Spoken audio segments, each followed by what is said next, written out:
This program features live coverage of an African safari and may include animal kills and carcasses. Viewer discretion is advised.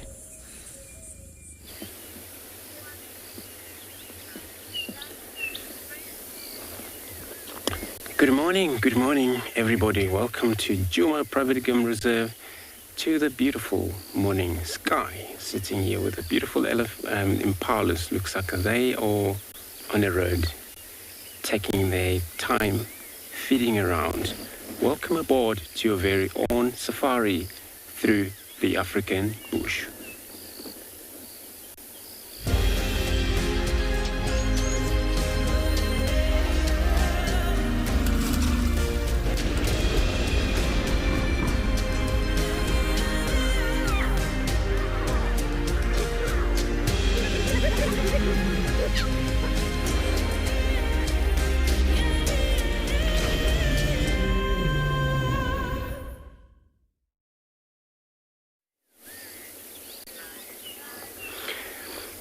Greeting again everybody this morning, here where we're sitting. Actually it's beautiful light coming from the background where there's actually sunrise at the moment, and we're sitting here with the impalas just ahead of us on the road. Looks like they're all enjoying, benefit of these dew grasses they already have. It's still quite a morning, so there's not much of a heat take places. So all animals love it so much to get mobile about. My name is Andrew. On camera I have Simon. This morning, this is how we're actually planning to begin a drive. And then nobody would know actually what could happen around these impalas. It happens that maybe they actually been hunted during the night also. But the only way to find out is to actually check their behavior of how they do. Sometimes you find they're threatened, or maybe they're actually one of the animals that's so quick to forget. If they've seen danger like an hour ago, it's gone out of their mind. So they have a free life again. So they don't keep a problem for such a long time on their heart. They're so cool. So remember, we're coming to you live from this location. So we'd like to hear from you. You can talk to us on sending question and comment through kids questions at wildearth.tv. Also on #WildEarth@FC, which is YouTube channel, and wildearth.tv/an explorer.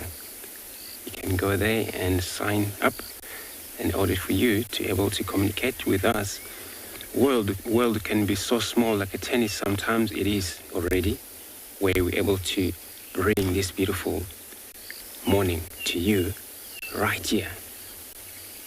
It's unbelievable. So we're gonna be actually taking a lot of time in this area, checking, because last night I know that our leopard, we have Tingana, he moved slightly northwest, not knowing if he returned back to the property or other leopard might come back to the property from the west.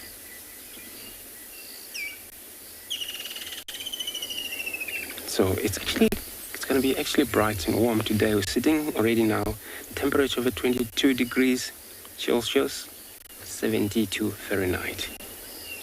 This is where we stand. As you can see, the sun is already up. It's such an amazing, beautiful, especially part of the morning out in the low field where everything just died quietly. If we can just take a moment of silence, you can able to hear all communication of the birds.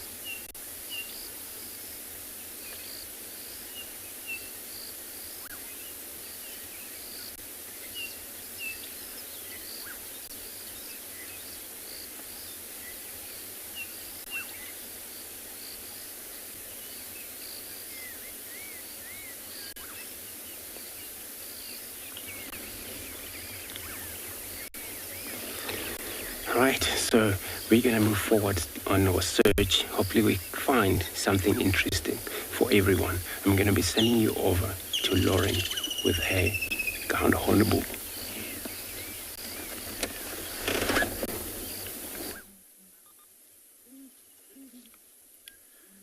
Good morning everyone and welcome to andBeyond in Ngala. At the moment we are sitting with a breeding pair of ground hornbill, and I'm actually going to keep quiet just for a little while, just so you can hear the booming call of this pair.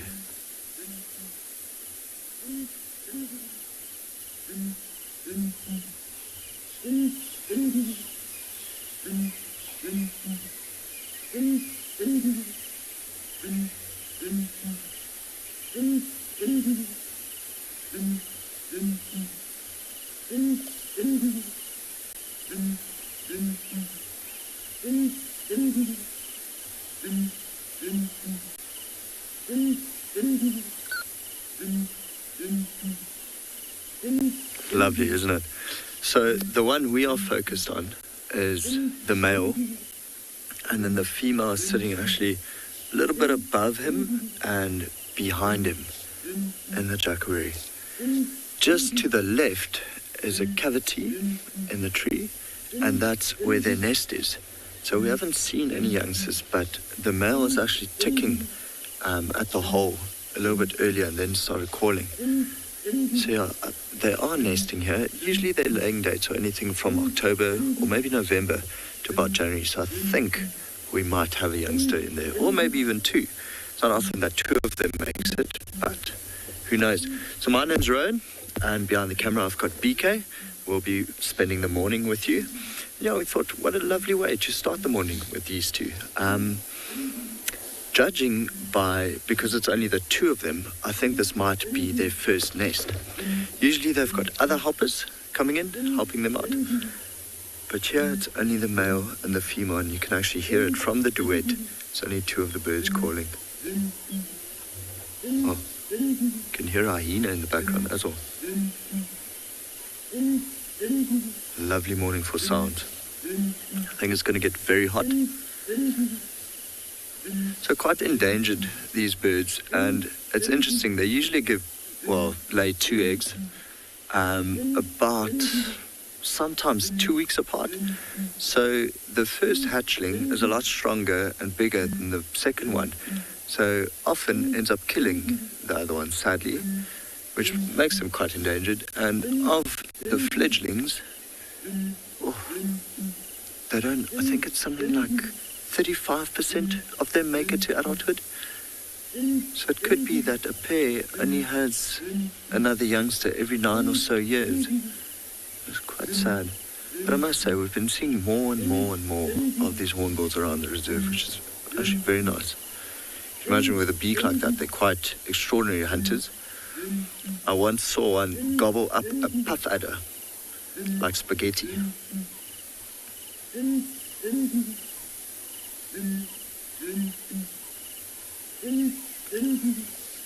Such a stunning sound to hear in the morning.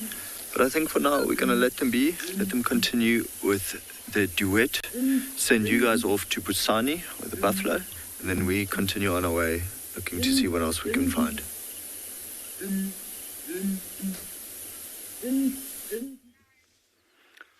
Welcome to Phinda and Beyond. We have found a herd of buffalo. Have a look just around the corner. There's a tiny little baby. That is very, very brand new. I think it was born within 1 or 2 days. And it cannot even walk properly. Shame. All the time if the mom stopped walking, and it looked like the little baby wants to lie down, which means it's super tired. Hi everyone, my name is BUSANI, and behind the camera we've got ROAN. And these little and these buffaloes, if you have a look on their body, they covered themselves with mud.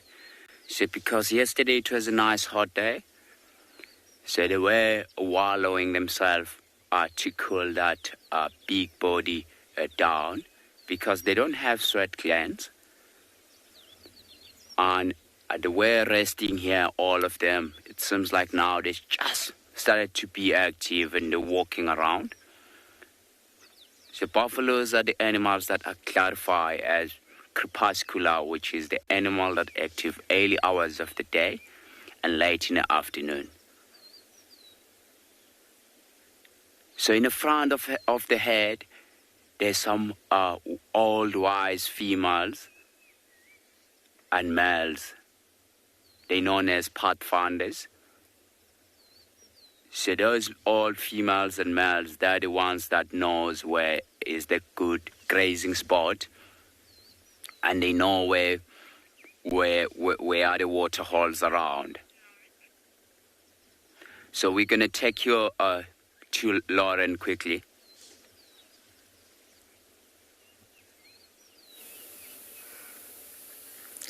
Morning madness at the hyena den. We have had so much action already in this short space of time. I will update you on everything, but very, very quickly. We have an upset herd of elephants here. They do not like the presence of the hyenas. My name is Lauren. I have Marcello on camera. Just going to keep my eye on the elephants. If they move forward, we will reposition, and they've chased every single hyena off. We had Ribbon, Intima, Heart, Swazi, Indabele, and Ngwazi. Now the elephants were just feeding. Excuse the sun. It's not an ideal position, but we actually had to move. And they're not happy because they've came across the hyenas, not us. So all the hyenas run away, but there's actually been a lot of interaction in between the clan that I need to tell you about. Heart and Intima were very aggressive and dominant towards Indabele. They chased her off, tails up. They chased her completely away from the den. It was incredible. Swazi seems to be accepted a lot more than his sister. Indabele's really not so welcome here. Okay, Marcel, what I'm going to do is just move. We can't afford to get caught into this sort of moment. I'm going to go all the way around. And then we can see the hyenas. They're hiding, and Ngwazi's in the den. And then we'll also be able to see the elephants. Bear with me, everyone. What a morning.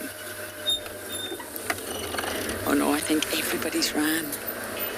Shame we missed the hyenas. It was such an incredible interaction. But we're a lot safer here. And there's the elephants. Now, Ribbon's not looking great, everyone. I'm sure she'll be fine, but she's very skinny. Very, very skinny. She's limping. She needs a really good meal. Elephants, why are you always determined to come to the den? You're going to smell them, and I'm sure it's not pleasant. But everybody's ran.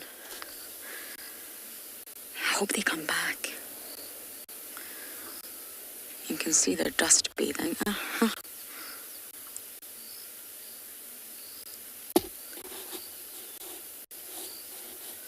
Swazi's not been as confident today as I've seen him in the past with the elephants.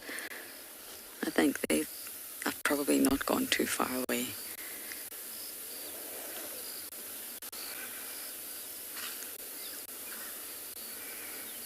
They're coming closer to the den.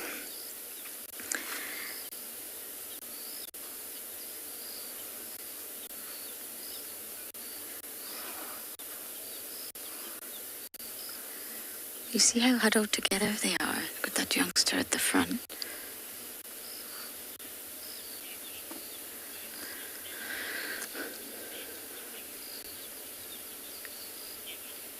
Debbie, I don't know. This is a very sort of lush, thick area in the block. There's not really any massive roads. So they come here for food. And then they get a whiff of the hyenas. And I think what's happening here could be the matriarch at the front here. I'm guessing, you cannot conclusively say that. And they've all huddled together. Sometimes elephants like to let a little one smack the other one. Sometimes elephants like to huddle together and charge the threat. They do not like the smell of predators, any predator. And sometimes they want to make their presence known. Say, hey, move out of our way. We're here. We're feeding. Get lost. And I think that's what they were attempting to do face the threat head on. But of course, all the hyenas have skedaddled, and now they're feeding. There were all the hyenas were here just lounging around. But Heart's acting very, very dominant.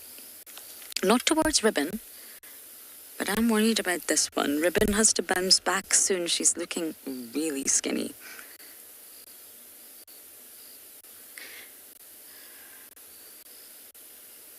Now we will have to pull out if there's no hyenas around, but I just want to see which direction the elephants go. And if they walk behind us, we'll let them go. If they walk to the side, we'll let them go. If they come forward, we will also move. And I can see Ribbon. She's just way behind us in the thicket.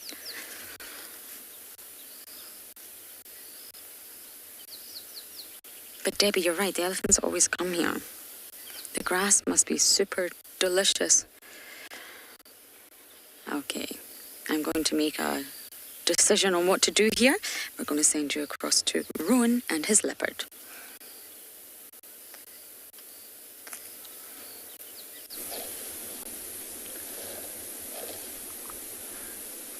So we're starting off with a bang. We are now with the Ngala female's youngster. She is breathing quite quickly. The Ngala female managed to catch an impala lamb yesterday afternoon, and she hoisted it in this tree. So look at this youngster, what it's doing. It's actually retracting into the tree, trying to hide itself, because there's an impala ram looking in this direction. And now the last thing she would want is for the start alarm calling, because it's going to give away her position. So she's almost trying to hide herself just by retracting further into the tree. But what a sight. Beautiful, beautiful, beautiful sight. See the sunlight catching the side of her eye there. Lovely morning. She's just keeping an eye on all these impalas. Seems like a number of them coming past us. What's interesting is she's in this tree, which is a jackalberry, and the mother is just a little further off, about 100 meters from here, further east, in a different jackalberry. Don't know what she sees. I wish I knew. She'd also be able to pick up scent or sounds a little bit further off. With beautiful light on the side of her face now. It almost looks like she doesn't really want to be in this tree anymore. She's ready to pounce. See a little pink on the nose. Splayed out whiskers. But very aware and very awake of everything that's going on around her. That golden morning light just lighting up half of her face. And then of course she looks at us.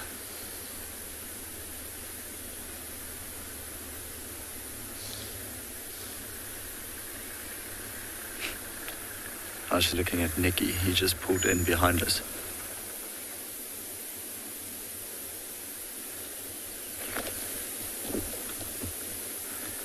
And a beautiful spot pattern. She's just a beautiful animal. Oh, there we go. Big yawn. Thinks she might jump out. There we go, join her mom in the same tree. See the tail caught up on the other side. Yeah, now she's looking straight to where mom is. Her mom's also looking at her. Oh, maybe she goes high up. AC, asking how old is she?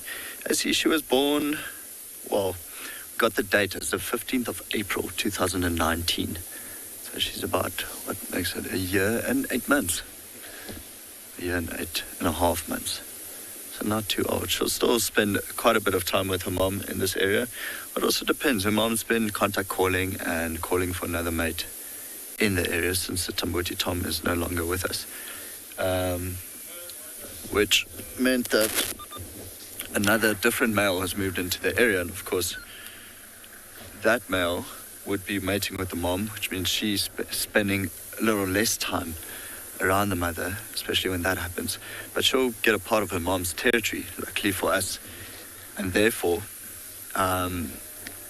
she'll also mate with the new male moving into the area. None of us have seen, well, we've seen the new male, but none of us have been able to photograph him or figure out his spot pattern. So it's one of those which we've never seen before, and it's quite likely he's come out of Kruger National Park, so he's not used to vehicles at all. But yeah, she's about 1 year and 8 months old.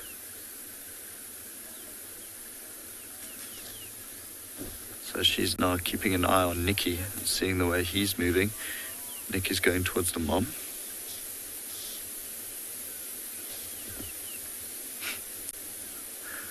Just indecisive, does not know where to look.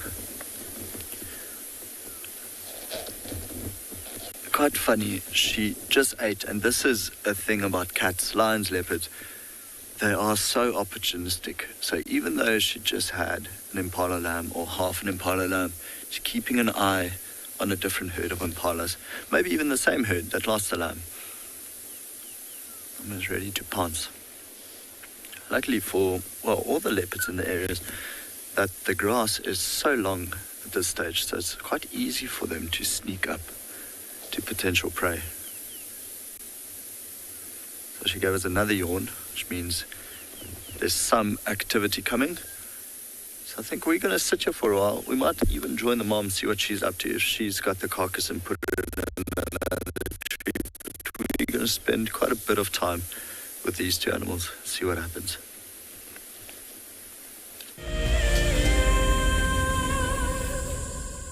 WildEarth is launching our brand new Explorer program with an opportunity to win a very special WildEarth expedition. The lucky winner will get a behind-the-scenes WildEarth experience at the magnificent and beyond Ngala Tainted Safari Camp. The prize includes a 3-night stay for you and a friend with a chance to sleep out in the unique Ngala treehouse. Become a WildEarth Explorer and stand a chance to win this and many other prizes. Terms and conditions apply.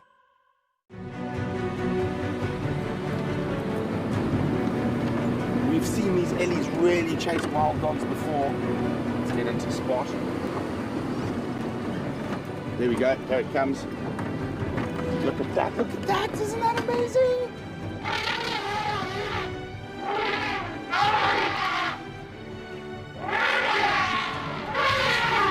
Expect the unexpected here on WildEarth daily. This is Rusty. He's my favorite vehicle and we've been through all the good times here in the bush. Now, if you feel a connection to Djuma Game Reserve like I do, then we have a fantastic opportunity for you. You can have your name engraved on a brushed metal plaque just like this one, and we will attach it to Rusty so you can always be with us on safari in spirit. We will even send you a digital photograph once your plaque is mounted on Rusty. Spaces are limited, so grab your spot now. My name is TAYLA McCurdy and I work for Eco Training. I love hearing from all of the viewers. However, I particularly enjoy those of you who have been watching for a few years. Your questions are just so advanced and they really get me thinking. If you'd like to ask a question on WildEarth, you need to register on our website. Once you've done that, head to the live safari page and submit your questions below the live feed.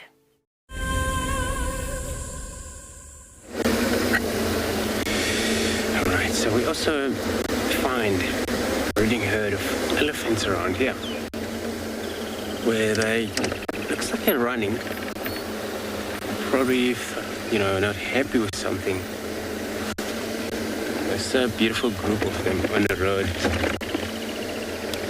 So all of a sudden, just these big ones started to run, and the whole herd just followed them. So no visual for now, but we're going to try the other side. Maybe they might come out to that open area. But they're leading south. There's a way of sometimes some behavior the elephants do. And there you find maybe there is a male that always pushes them. And that's why they're not so comfortable with the vehicles, or I don't think it's all about us. And all of a sudden you just run. But I'm sure we might find them because it looks like it's a nice herd. There's probably many of them that are already gone forward there. Maybe find it's a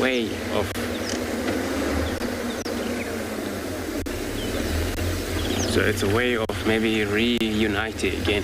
So I'm going to be sending you over to Lauren with her and leopard.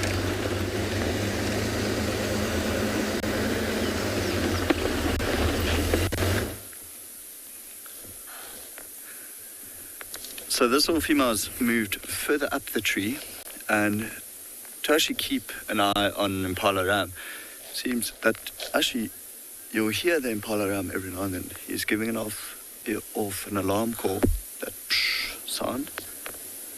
Big yawn. He's going further up. Because what happened is the mom came down the tree. And now the impala might have seen some movement, being uncertain of what it is. It's just giving an alarm call every now and then. It's not an incessant alarm call knowing it's a leopard. It's almost saying, okay, I can see something, and if you're a predator, I know you're there, but not very convincingly.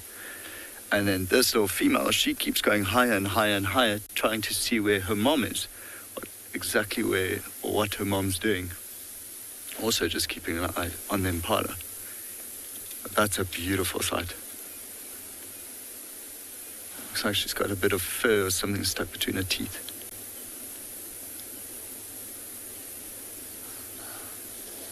There's now more impala starting to alarm call.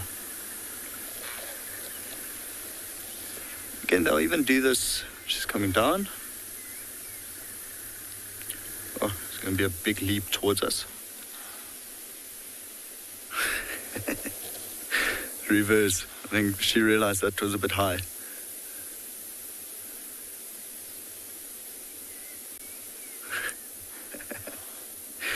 First leopard you'll ever see that's scared of heights.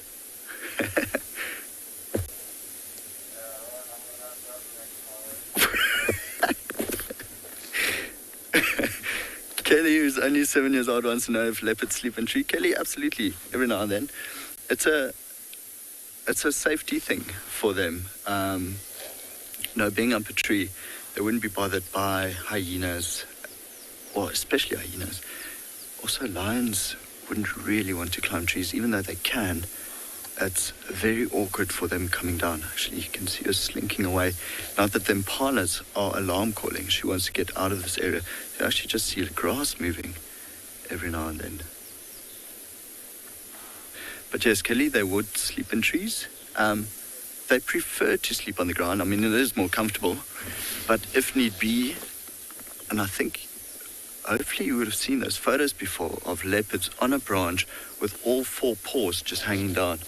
Just see her there in the back. Every now and then you'll see her head pop up. But she's literally leopard crawling in the direction where she last saw her mom. We might just catch her right in front of Nikki's vehicle as she moves past. Trying to stick as low as she can and make her way back to the other tree where the Ngala female was. Absolutely amazing to see an actual leopard crawl, or leopard crawling. I can't see her for now. She's just behind a little bush. Yeah, there she goes, in front of the car. And I think what we might do is let's try and loop around. Maybe she goes into the next tree. Off. Like I said, they could sniff the leopard or think they saw movement in the grass. Oh, she's got a very full belly. I think that's why she landed so non-gracefully. It's absolutely hilarious to see her fall next to the tree. So here she is, right in front of us. Maybe I'm going to try to move my head out the way. See, she's looking up the tree. I wonder if the mom moved the carcass over here. Although, again, it was only an impala lamb, so I don't think there was too much to feed on. But she'd be able to find her mom now, if the mother is still here. The mother is the one who kicked off all the commotion from the impalas. Either made a little sound or just her scent drifting in that direction would have caused the impalas to alarm call. Okay, I'm going to move a little bit forward again. Just try avoid all the jackalberries in this area. Actually, I'm just going to park here, see if she maybe goes up this tree. But yeah, it usually happens around 2 to 2.5 years old, though we've had leopards here stay for 3 with their mother. Thing is, she is old enough to survive by herself. Okay, she's gone past the tree. That's one thing we've learned with some of our older, maybe stepbrothers, if you will. Because her mom's the Ngala female, and the Ngala female's mother was the Black Dam female, and Black Dam's female, her previous youngsters, the Makoti male, and Black Dam female died when the Makoti male was only 13 months old. So she's at this stage 18 months old. And Makoti male and his brother both survived. Not too sure, I think both of them actually moved out the area by now, having a new male leopard in here. But surely able to survive from about a year. It's the earliest we've seen on Ngala. And these are leopards. They are really the ultimate surviving cats. They can really just survive anywhere. Sorry, I've used the word survive a lot. I'm trying to loop around and find this leopard again. It's my multitasking skills. So she's just in there. She's hidden quite well. BK's got her. There we go. Just trying to sniff out her mother. The Ngala female did the exact same thing yesterday. She just left the cub without saying a word. She just jumped down and left. Stayed away the entire day, and then in the afternoon killed an impala lamb, and they both fed on it together. There is nothing left. Actually, there's a head and 2 legs left of the impala lamb. It's quite interesting, so it means she'll probably come back. Here, they're not going to let that go to waste.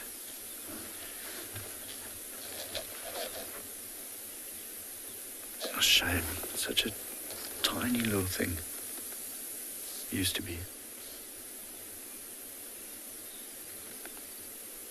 Very cleverly concealed. Not the thickest branch. Okay, she's moving back now. She's gone into a little bit of a thicket. Instead of moving, I'm going to actually just see exactly where she goes. Let her do the moving. And we just sit for a little while.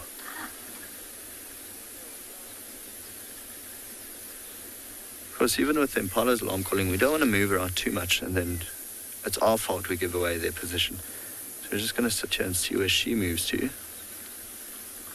and make a decision from there. It's absolutely extraordinary how well they can hide if they really want to.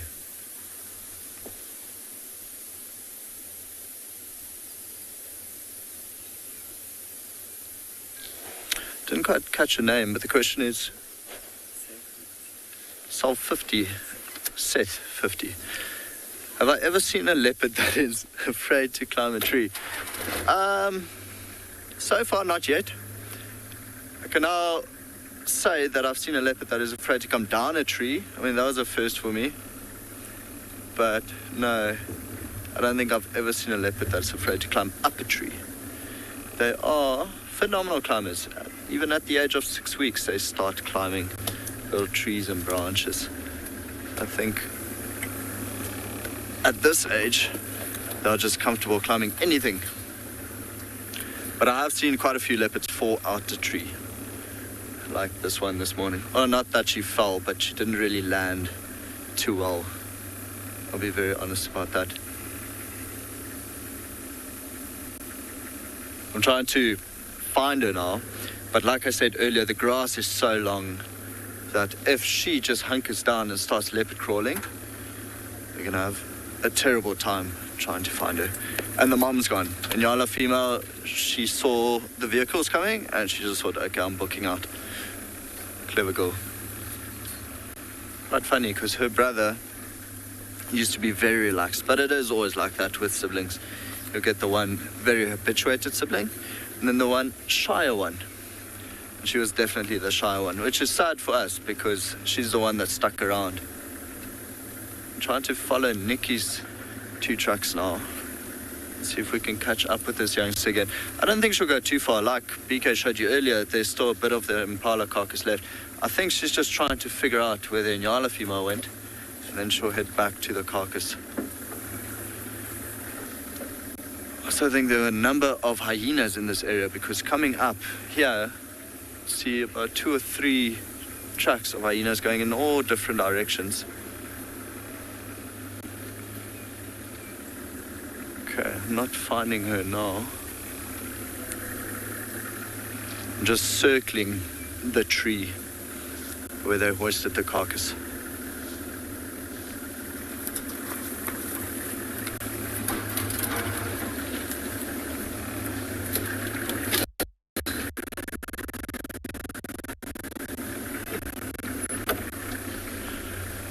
So we'll do another circle, see if we can find this little female anywhere. She's not hiding too well, but for now we're going to send you over to Andrew.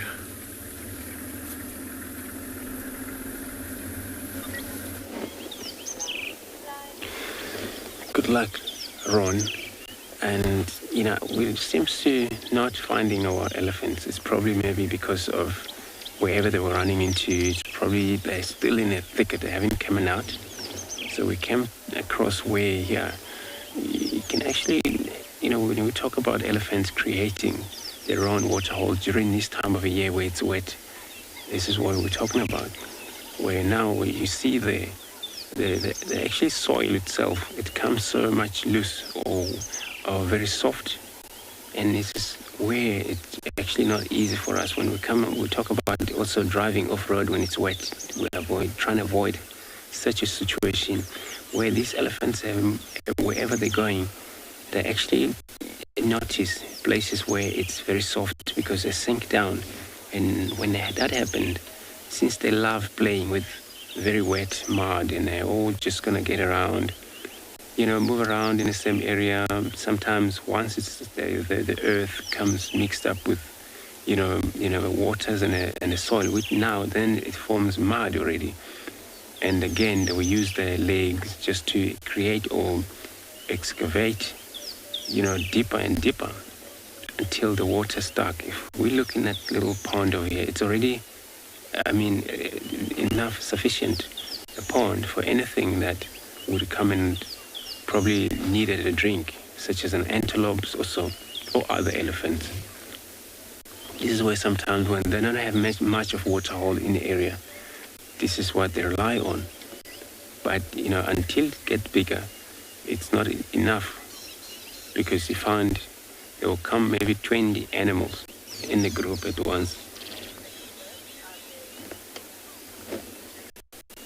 Jim, so you want to know how many elephant herds here in Djuma. So I'm not actually sure with the whole individual group, but we see quite a few groups coming in and out. Could be maybe more than 12 groups sometimes, or especially this time of year where the grass is all available and they can roam in and out of this area freely, since they are not actually strictly territorial. So that's why sometimes it's actually so difficult to actually notice or knowing exactly which group is which and that. And until you know individual group or how they behave every time you're there. But what we've seen this morning with this group that we actually frame, they seem to little, disturb a bit. And then, disturbed is that they're threatened. Whether it was something that happened that was pushing them off, whether there was something that disturbed them, or then I'm going to stick in the boundary now just to see if there is an elephant that's going to show up for us. Then I'm going to be sending you over to ROAN again with the leopard.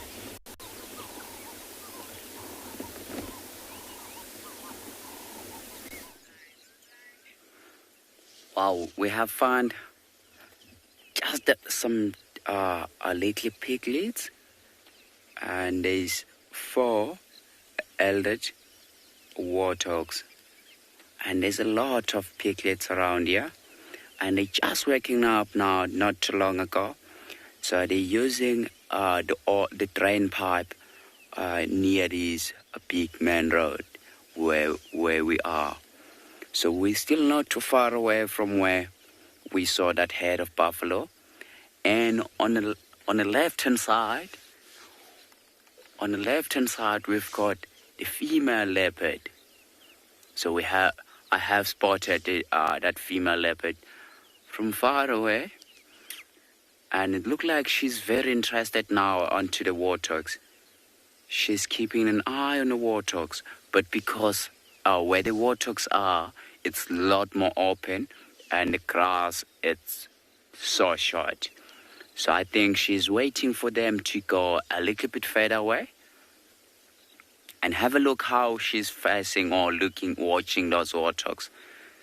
So she's waiting for them to go a little bit further into the long grass, then she will start stalking them.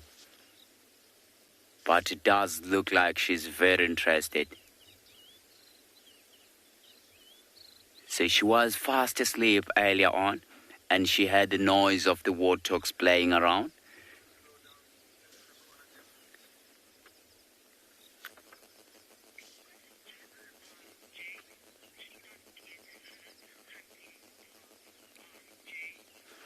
So RJ, if she does go for warthogs, normally she will go for the little piglets. And warthogs, the old warthogs are going to be a little bit scared of the warthogs, of the leopard being close by, because she wants to surprise them, and they will immediately run away.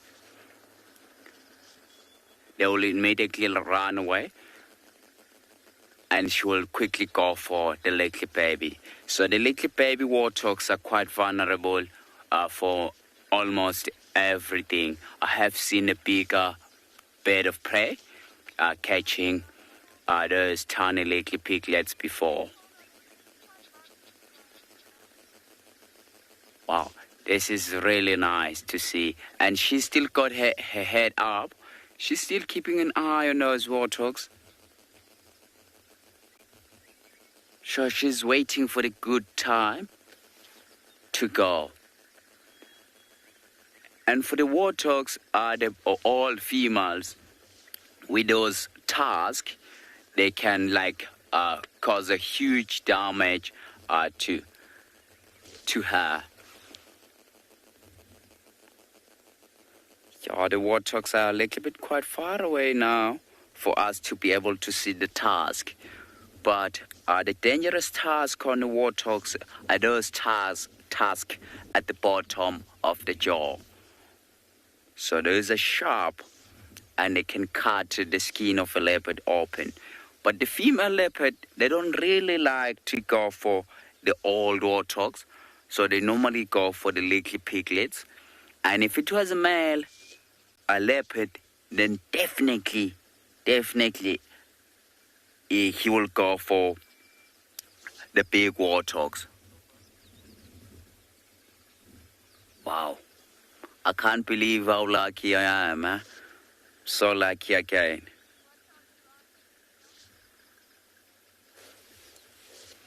You can just see them there. The warthogs are not aware of the leopard being close by. And now they've got their head down. They're busy grazing along there. And some of them are very wet because where they sleep at night, there's a lot of water underneath or inside that drain pipe.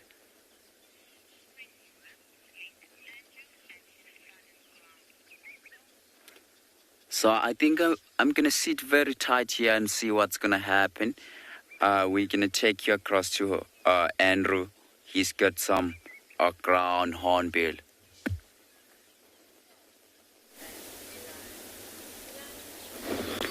Thank you very much, Busani. So here, what we found very interesting, or I might say rare species of bird.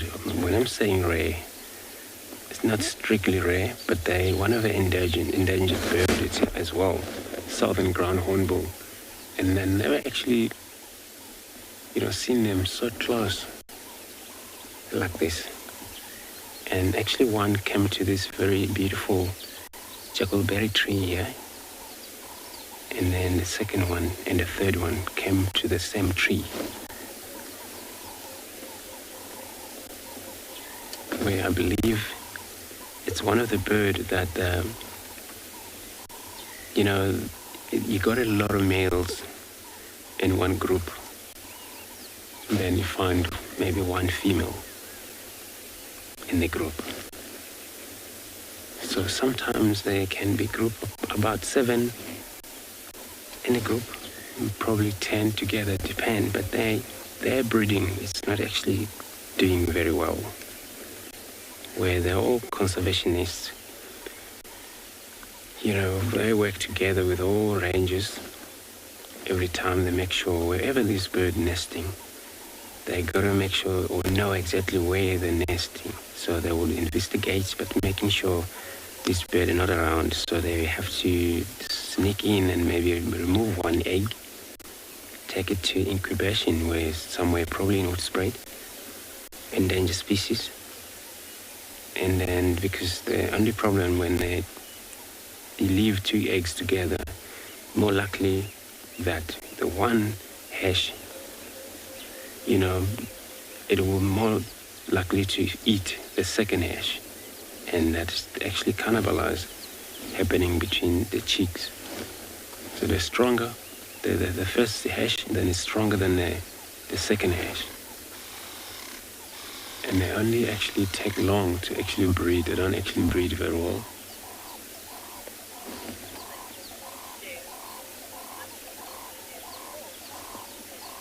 Sherry, I agree with you.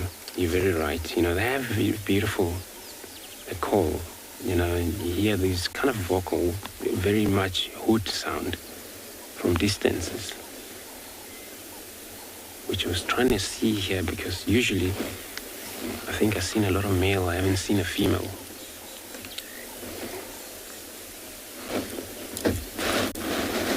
I'm trying to see which one is a female among them. That would always look the same color as a male, but there's a unique painting under just where the wattles attached to the bottom beak. See a lot of greenish there, which none of them that I can see looks like all males over here. That could happen that maybe they are trying to look for a place to nest. So they are actually cooperate hunters. They would hunt on snakes, pretty much lizards. Listen to their call.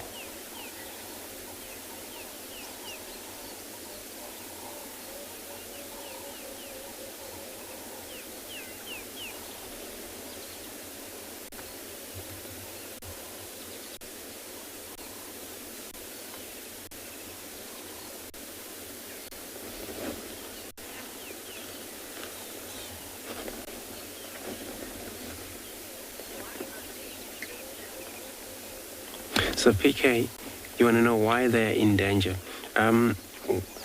They are, since they're actually, controlled by a female, and they're all a lot of males, they only one breed in a group. So then that happened, they only take a long time, for, if she lose their offspring, and then they only take about maybe another 5 years to breed again, at least. But then that time, then it's so much of a gap between, intervals and the second breed. So that's why they don't make it so much, or we don't see so much of them. But in another way, it's their habitation. In a long time, they actually since then, been disturbed by even human being, wherever they are. But before people know, if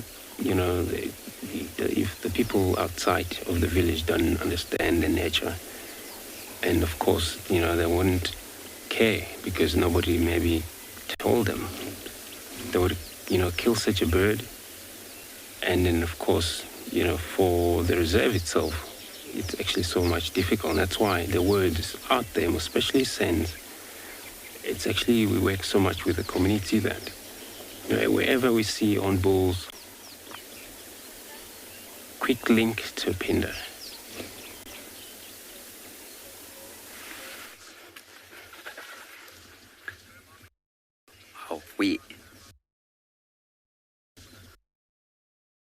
Female from the tree where she was, because she's seen that these warthogs here close by, they've gone into the long grass, and one of the piglets at the back, she was heading back into the direction of the drain pipe, which is more close to us, and then she became very interested. That is why she went down from where she was lying or where she was sleeping. So now she's gonna start closing the gap and heading straight into those warthog piglets. I think we're gonna sit tight to exactly where we are because we don't want to interfere what's gonna happen. Wow, but have a look how open it is. If she does walk across here, this big main road, we'll be able to see it. And as soon as she's starting to chase, then we'll drive and follow her and see what's going to happen. But I'm keeping my fingers crossed that we'll be able to see the whole action just in front of us here.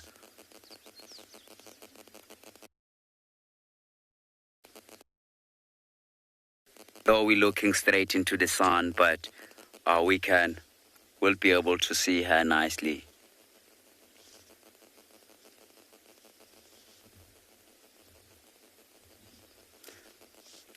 But I lost her visual now. I lost her view, but she's perhaps starting to close the gap now, which is the good thing.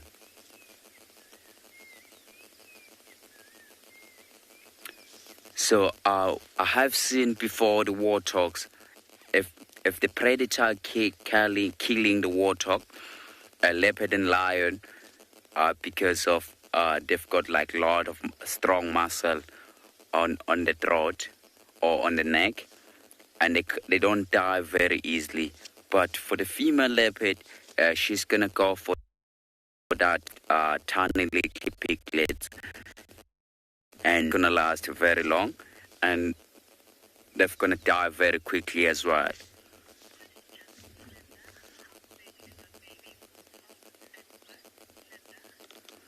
Linda, they born very, very small, and they're born blind, so they spend a couple of weeks in a barrow or in a drain pipe where they're born, and after a few weeks, then they will be able to move around. But I think, sorry about that, we're quite close to the main road. Fortunately, nothing we can do. We can't control the traffic in this area. But I will say maybe couple of grams, which is super tiny. And these ones, they were born. We first started to see them, and it was late November.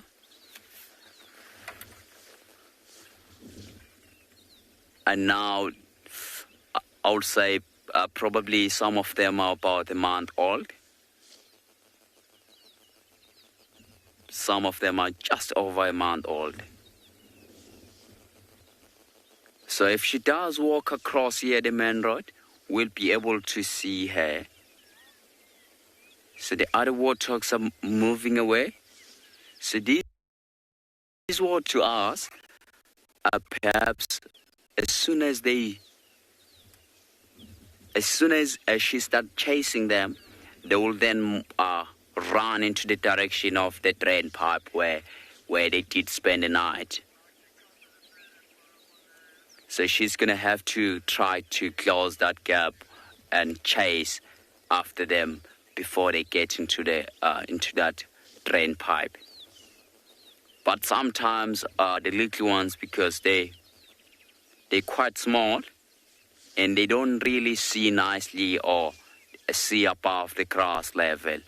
So sometimes they'll run past the drain pipe and it's when they are going to get stuck in the long grass. Can you imagine if you're so small and you're trying to run in the long grass? You can't really see the grass seeds will go straight into your eyes and you go blind. Yeah, but we're going to sit very tight here and watch. I'm looking forward to see some action. See the little ones. So now they're getting to the age whereby they will start eating grass.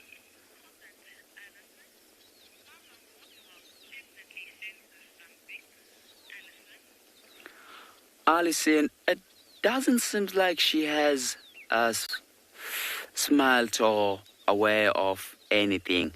Have a look, she's got her head down. So she's busy feeding on the grass there where she is. And she's unaware that there's a predator nearby. And you can just see it. If she was aware of the leopard being close by, then she will start running away like the other sounder or group of warthogs that just ran away. So there were plenty of them. I think this one, she's not aware. Let's try to count how many piglets we can see there. 1, 2, 3. I think there's 5 at least. I think it's at least 5 piglets.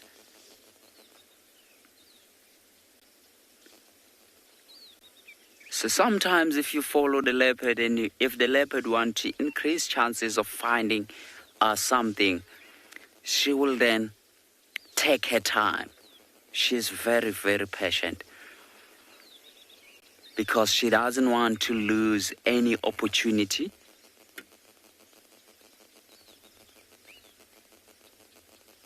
Shame.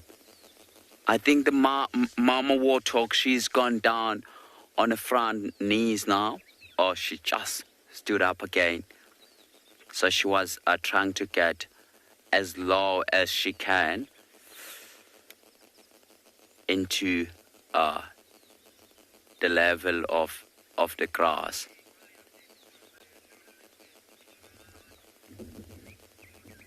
But you'll see as soon as the female leopard walks across this big main road, she's going to walk as low as she can and trying her best to not being seen by those warthogs. But one little baby warthog at the back, it seems like she sensed something. You see, she's walking back and forward and she's running back to the drain pipe now. Look at that. Look at that, walking backwards. That's not very good. Because that a female leopard, if she's seen this one, if she's seen this baby warthogs on its own and walking to the direction of the drain pipe, she'll definitely go for it. Because the mom, she's not gonna be close by. What? The little babies are coming back. So we're gonna have to keep watching the main road for that female leopard because she's gonna close the gap shortly if she does see these baby warthogs that are coming back. So now they're increasing the chances of them getting killed.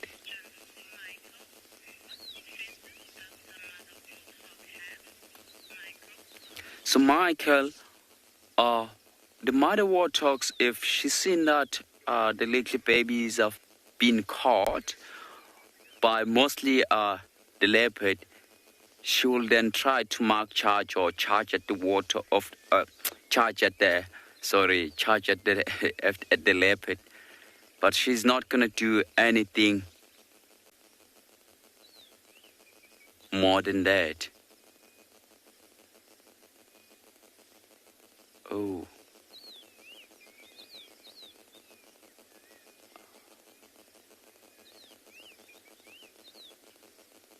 So the thing is, the mom, she's close by now, and I can't see any sign of her. So you might find out she want to, because she knows that the warthogs, they had to come out in some stage. They had to come out to graze. So she might follow them and stand by and wait for them near the drain pipe.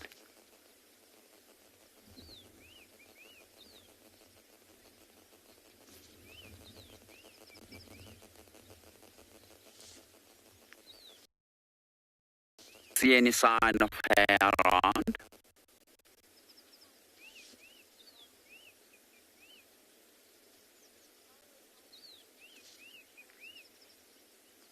I'm sure if she did see the baby warthogs that are going back, she was going to be very interested. Maybe she's taking her time. As I said earlier on, that the leopard, she's very, very passionate when it comes to hunting.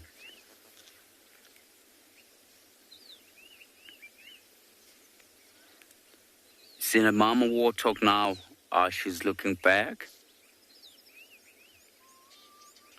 Perhaps she might have smelled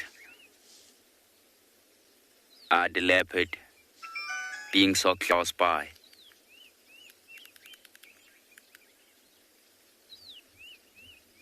So now the warthogs are coming out again.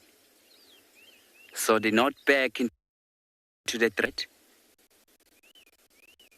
They're just on the edge there. You can just see the little tiny ears sticking out.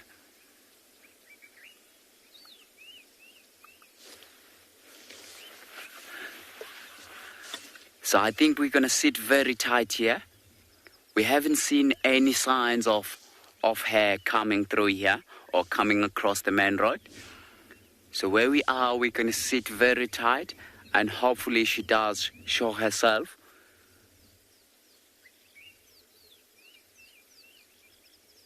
But when she started walking down that,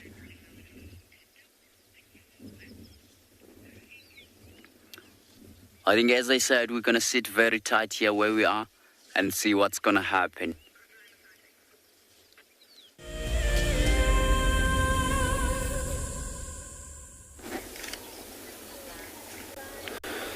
Good luck, Busani. And you can't believe it. We just turn around there, talk about this well-disturbed ground by the elephants. They just return to that spot right now where we look for them. It looks like they kind of like turn back from where they came from the last position where we lost them, and they just sort of like appear from the other side. So now they actually doing that mud bathing again, or wallowing. And all the noises they're making there, just because of all the mixed of a young one and bigger one, and everybody want to get to the mud and get wet. As you can see, these young one all shiny. And we're on actually western boundary over here. They actually may cross into the west where we cannot follow them.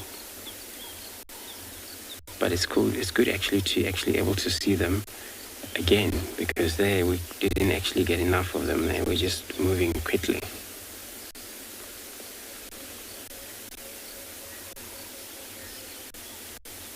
But you can see they seems to be kind of like looking around too much, but they're also enjoying. So the trunk that they're using to suck the mud, and then they're all just gonna blow it out onto their body while they do that. So this is all about cooling down. So I'm gonna see if I can maybe get close to this elephant, see if they're stationary for us.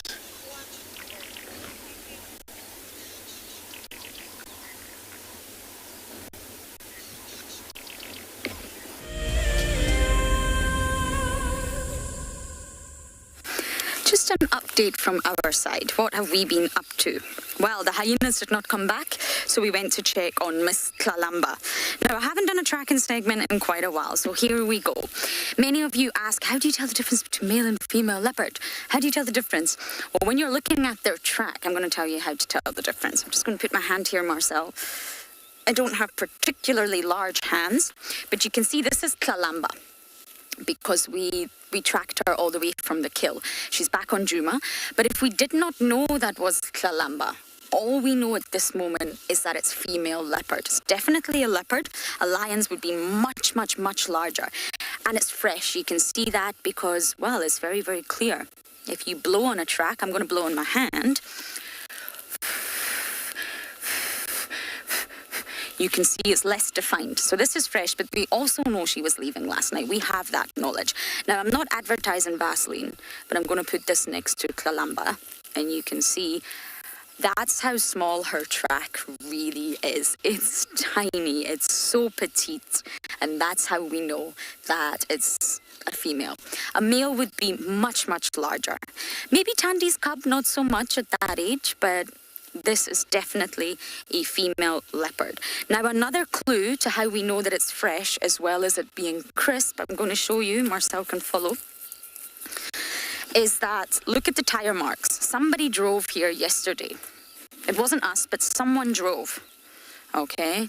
Then elephants came by. Do you see the elephant tracks everywhere? Kalamba's tracks are on top of that. They're on top of the vehicles, they're on top of the elephant. So what that tells you is that when the last vehicle went down last night, she traveled. That's another clue to look for. They're on top of the tracks. Now you can see, I can't see any ones of her track inside an elephant track that maybe Marcel can get. I was going to give you a size, maybe here. Here you can see, can you get this, Marcel? This is an elephant, roughly, give or take. And in the middle here is Kalamba's track. That's just a little size comparison. You can see the elephant was also moving in this direction, both Kalamba and elephant, because the toenails are here, the heels are here. So I just thought I would give you an update on what we're up to. But we know it was Kalamba. But if we didn't know it was Kalamba, at this stage we could only really speculate female leopard. You would most likely guess Tandy or Kalamba due to the area that we're in. We're on the eastern boundary. Definitely would not be Shadulu, highly unlikely to be Kuchava in this area. So you would put together all the pieces, but luckily we do know that it is her. It's very, very fresh tracks. I think after we left her last night, she probably slept for a little while longer and then decided, it's time to go back to Djuma. Torchwood's not that great. No, I'm joking, Torchwood is great. But we want Kalamba on Djuma, so she's heading this way. Whether we find her or not is another question. But she's definitely back on our side of the world. Now, when you come to hard ground, hard substrate becomes very difficult to track.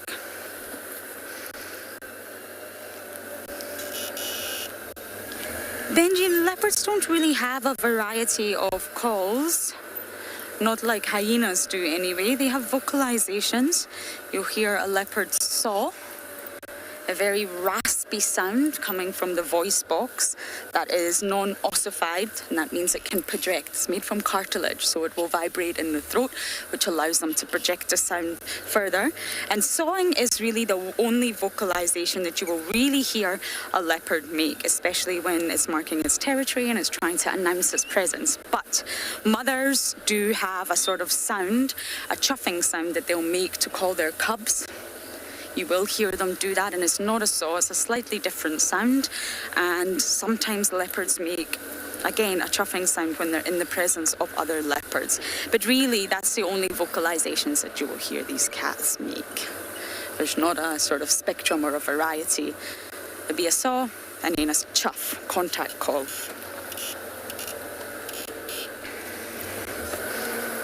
Okay, I'm going to keep following these tracks and see if I can at least figure out where Miss Tlalamba has gone.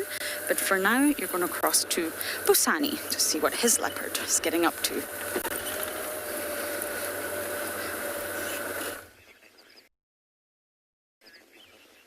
Wow. So these warthogs are still grazing around the train pipe. And by the looks of it, that big warthog there, it's not a mom, because you can't really see just under her stomach, you can't really see her mammal glands. So which means the other two females that were with these warthogs, it might be one of them, it might be the mother of these five. The mother of these piglets. So that big warthog that we can see, it seems like it's last year babies.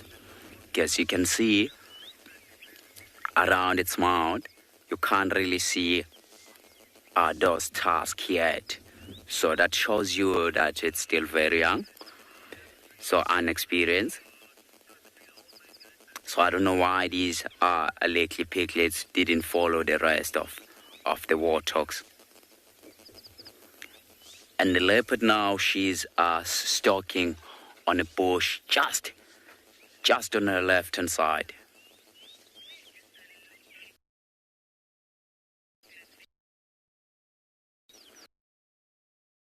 Sure, piglets den or the drain pipe where they stay, it's just over here. You see, there's a tallish bush just on the right-hand side of that tall. She's not very far away or from the den side where they spend night. So I think they want to, if there's something chasing them, they want to quickly go back into the burrow.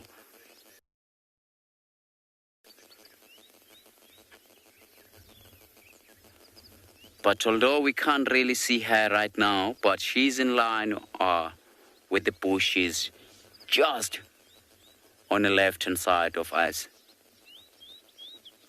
So we still walk across this big main road. Perhaps if she does walk across this big main road, she will walk as low as she can, trying to be the same height as the grass level.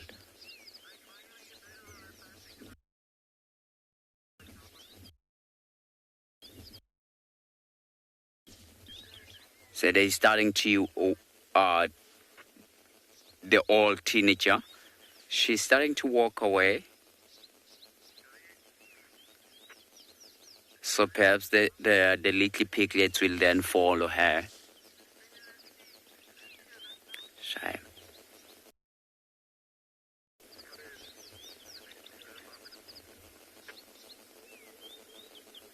Shame. She's taking her time. She wants to wait for the perfect time. Then she'll start.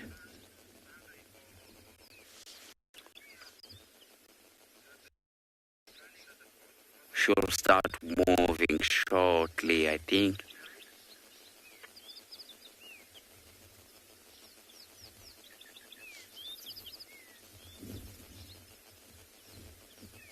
Sometimes I do wish that I could speak the animal language.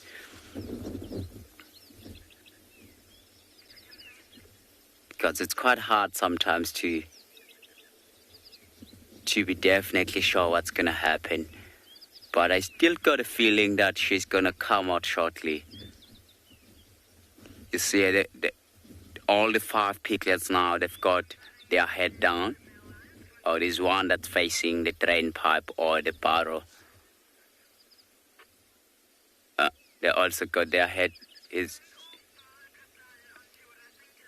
most of them, they've got their head down, busy feeding.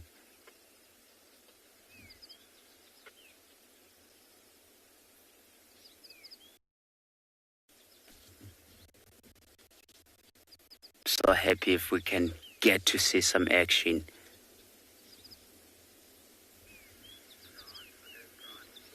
Sham.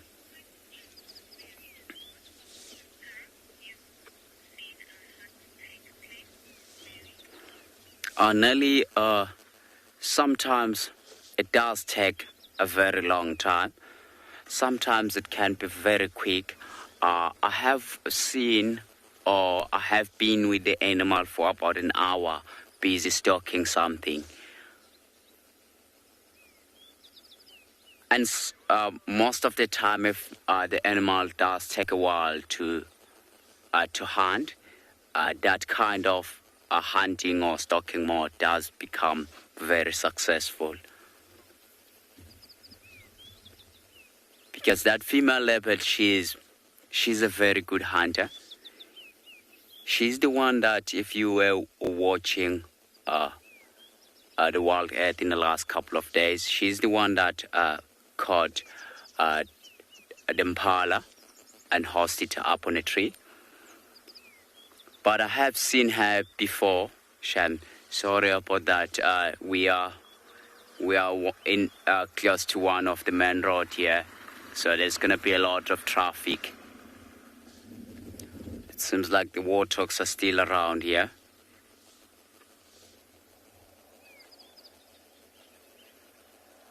But because these warthogs, they have seen cars many times before.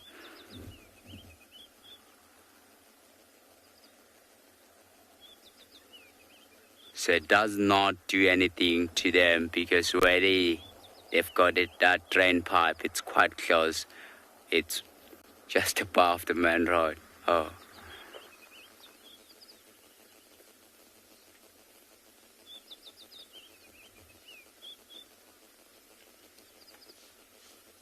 So, gonna let these people come past.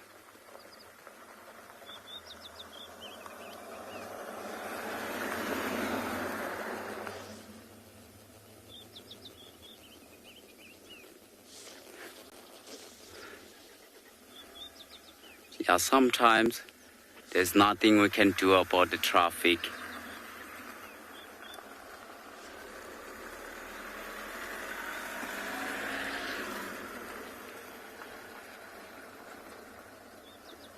So the warthogs are just behind the bush there. We're still waiting for this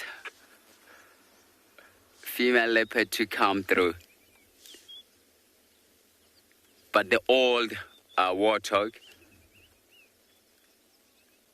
it does look like she sent something.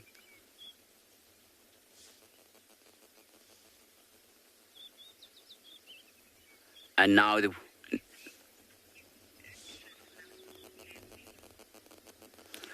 yes, Leslie, I think she's definitely away now. Look. So that female leopard, she's just now in front of her. So now the wind is blowing from the leopard to the warthog.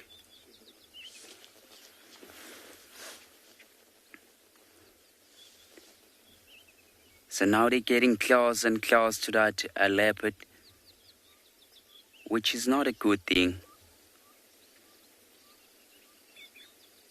You see her lifting up the head, sniffing the air. So now she can smell the predator.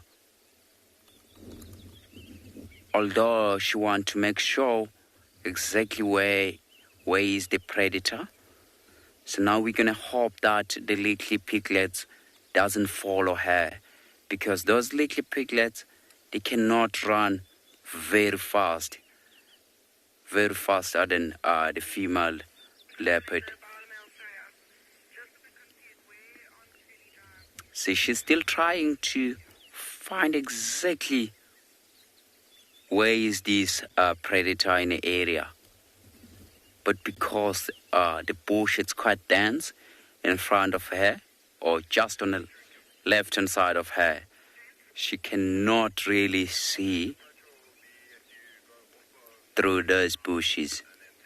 But where she is, it's where the leopard is.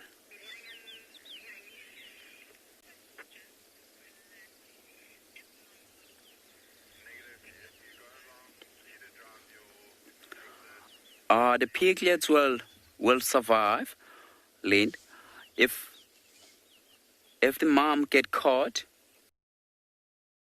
because it's a mom, it's one of the Sabi, that old teenager that with the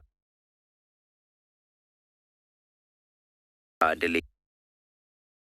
If they get caught, then the little piglet, you can see them making a noise now. Look at that. Running away. So only 2 little piglets ran away. So the other 3 are still around the den side or around the drain pipe. So the little piglets, if that old one did get caught, then they will join another group of warthog.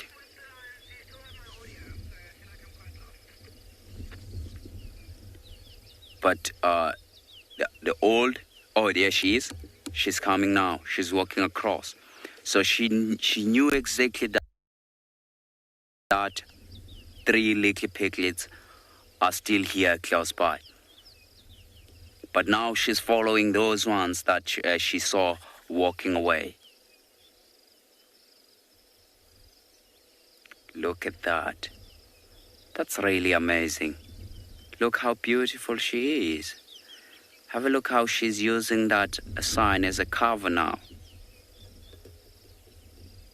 Look, she's looking just on the side there. She's so clever. Because it's a lot more open in front of her where she's going.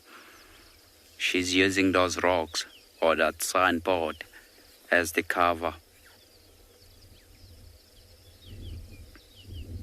Make sure that she doesn't being spotted.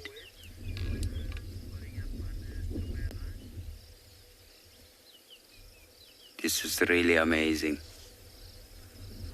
So the other 3 piglets are still, they went back quickly into the drain pipe.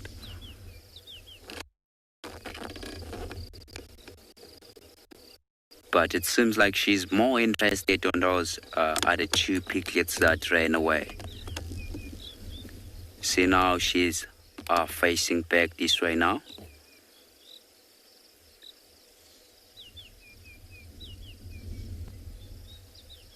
So she knew that there were more than 2 little piglets.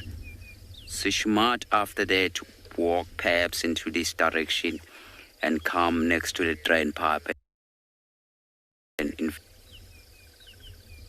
look at that. That's really amazing. To be able to find a leopard right next to the main road. It's come on here. And mostly in the daytime like this. This is amazing.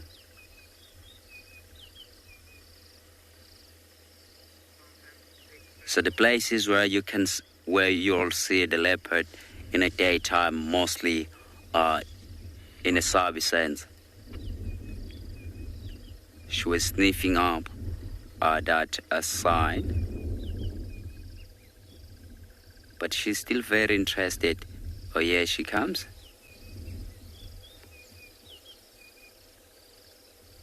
She's not too sure what she wants to do. Here she comes. She's still looking around. I think perhaps she didn't see that the other 3 piglets, they went into the drain pipe. Wow, that's a beautiful cat. That is a beautiful cat. Look at that. She's coming straight now to the direction of the drain pipe. So we're gonna hope that if she does come and those little piglets stay inside the barrel. You want to see or knows? They might smell that there is a predator nearby, and they will start panicking and running out. So which is very bad, because if they do run out from the barrel, then they will run straight into her mouth.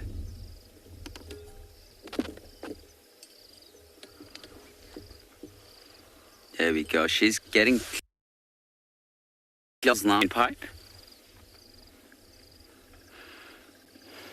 She's getting close to the drain pipe.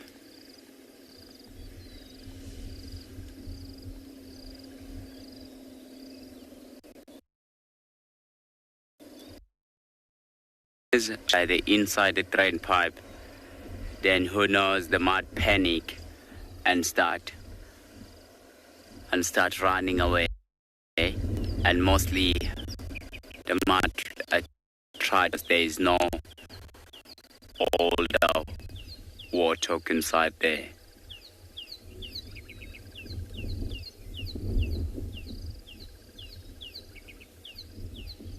She's standing now just on the entrance of that drain pipe. But she's so a little bit scared as well to go right inside there, because she knows that the warthogs are so dangerous.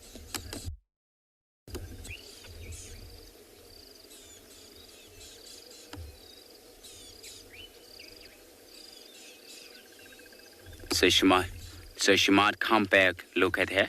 She might come back just above the drain pipe. Look at that. That is amazing.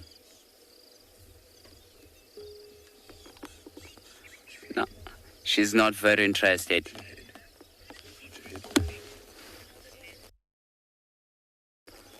Lisa, I haven't seen leopard digging the piglets out of the den before, and also she cannot dig those piglets in the den site where they are, because it's a concrete pipe.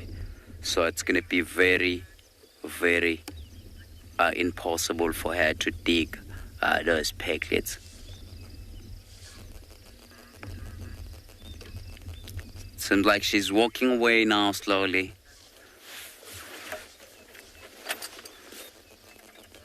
But Lisa, I have seen a lion before digging the piglets or the warthogs out of the burrow and pull them out with mouth, which is quite very tough to see, or horrible to see it. Seems like she's walking away. Perhaps now she's gonna go back into the nice shady spot to spend. We were so lucky to see her walking around.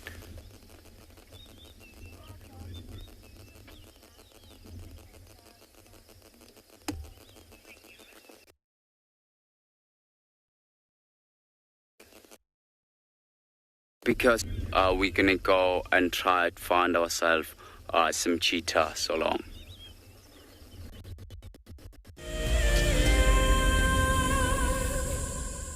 There's a grounding earthiness to this place that we feel in our ancestors. It's a place where, believe it or not, we evolved as a human species, and anyone who's come to Africa will understand that.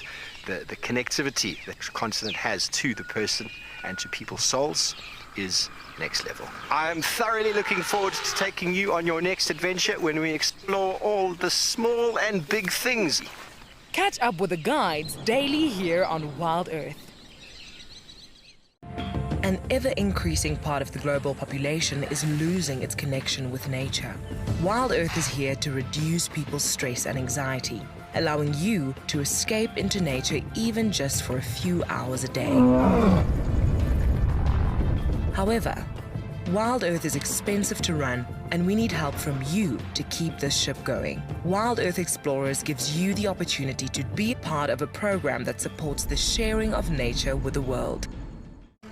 My name is James Hendry, and I work here at Djuma Private Game Reserve in the Sabi sands on the western fringes of the Greater Kruger National Park.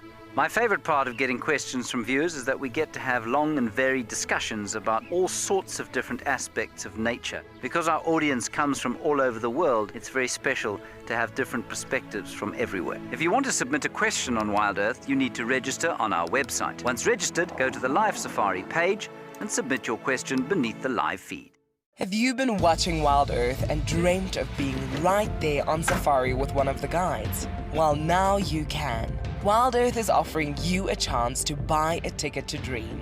You or a friend can hop on board a live WildEarth show and join our guide on safari. The ticket is redeemable at any of our locations, anytime in the future. Only a limited number of tickets are available, so don't wait. Get your ticket now and start dreaming. Terms and conditions apply.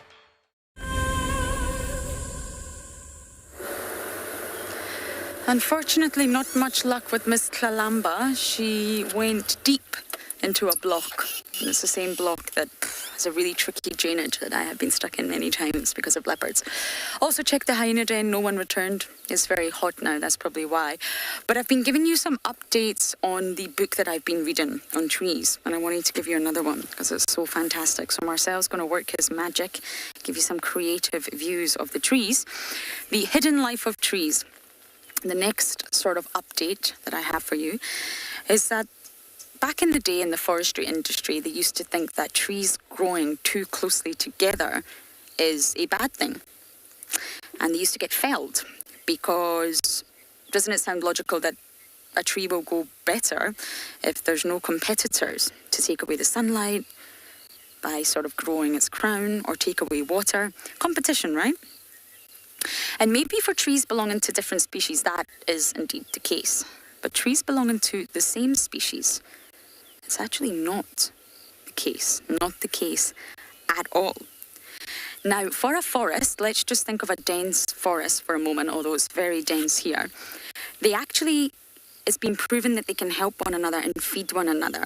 So if you fell those trees because they're getting too close together, it's not in the forest's best interest to lose any members of its own species, even the weak ones.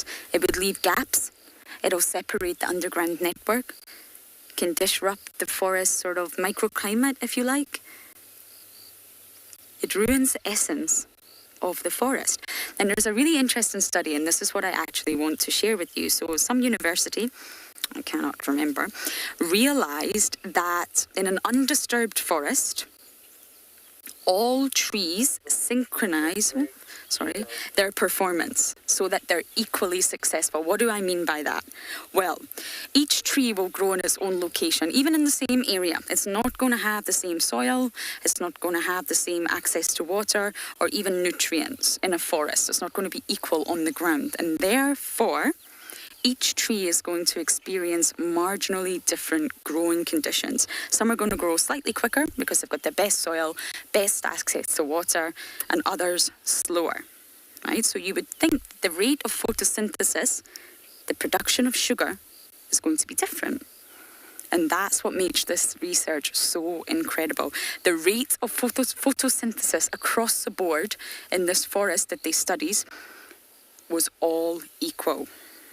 So what's happening is that the trees of the same species are equalizing between the strong and the weak.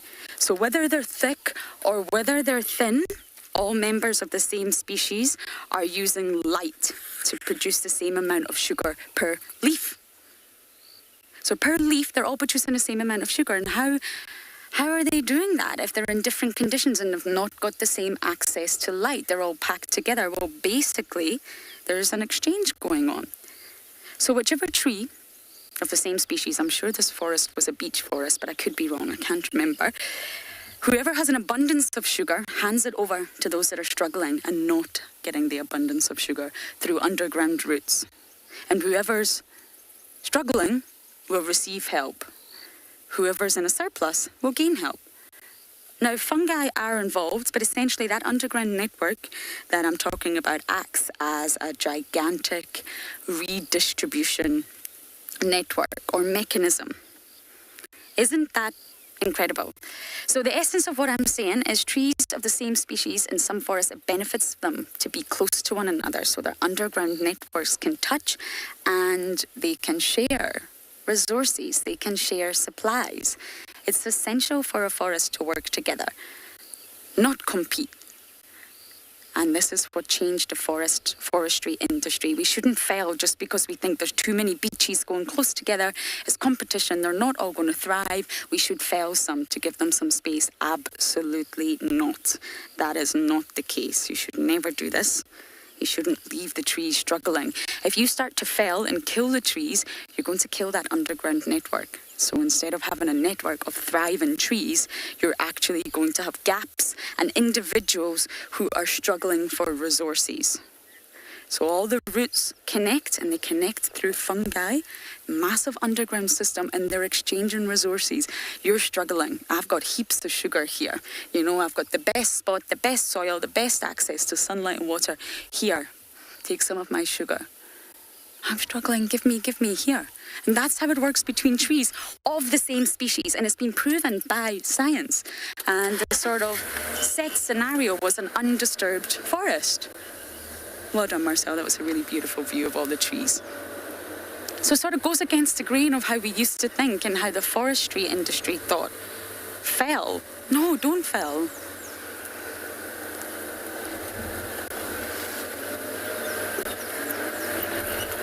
And yes, I'm just trying to finish off my thought there.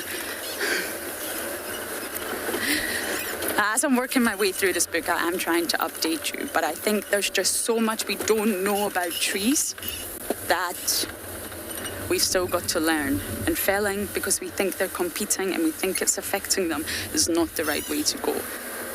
Yes, there are some protected trees in Djuma. We have to be very, very careful when we're off-roading.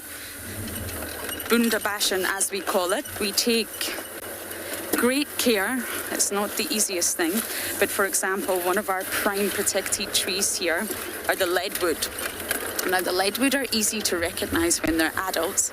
I bet you I can't find one now. I always think that they're very pale in color and their bark looks like crocodile skin, little squares, like a crocodile skin handbag in the form of a tree. But when they're young, they're very difficult to recognize. They are a combritum, and you've got to sort of, oh, hello. My goodness, oh, it's ribbon.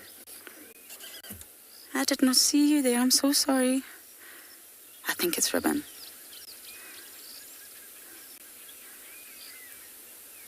Look at that injury.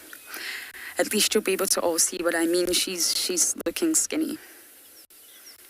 So she obviously just left it then, and she's just trying to seek shade.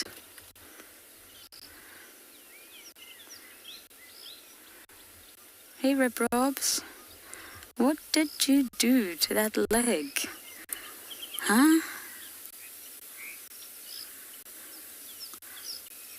You can see it's a front right. Not really putting weight on it.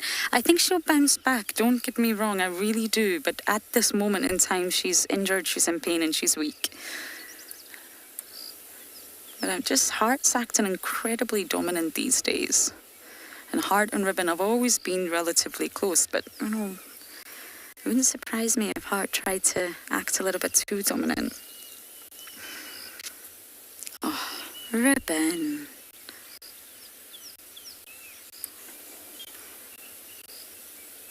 Well, this is my favourite roadblock of them all. Oh, dear.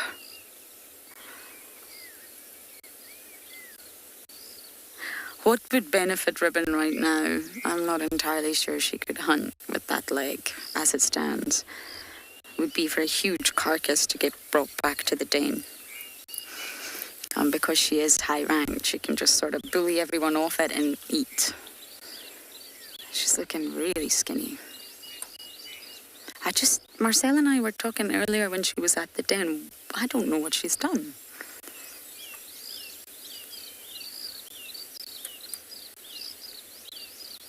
But just like Shimbulu, I'm sure she'll be fine. I'm sure slowly she'll start to put weight on it.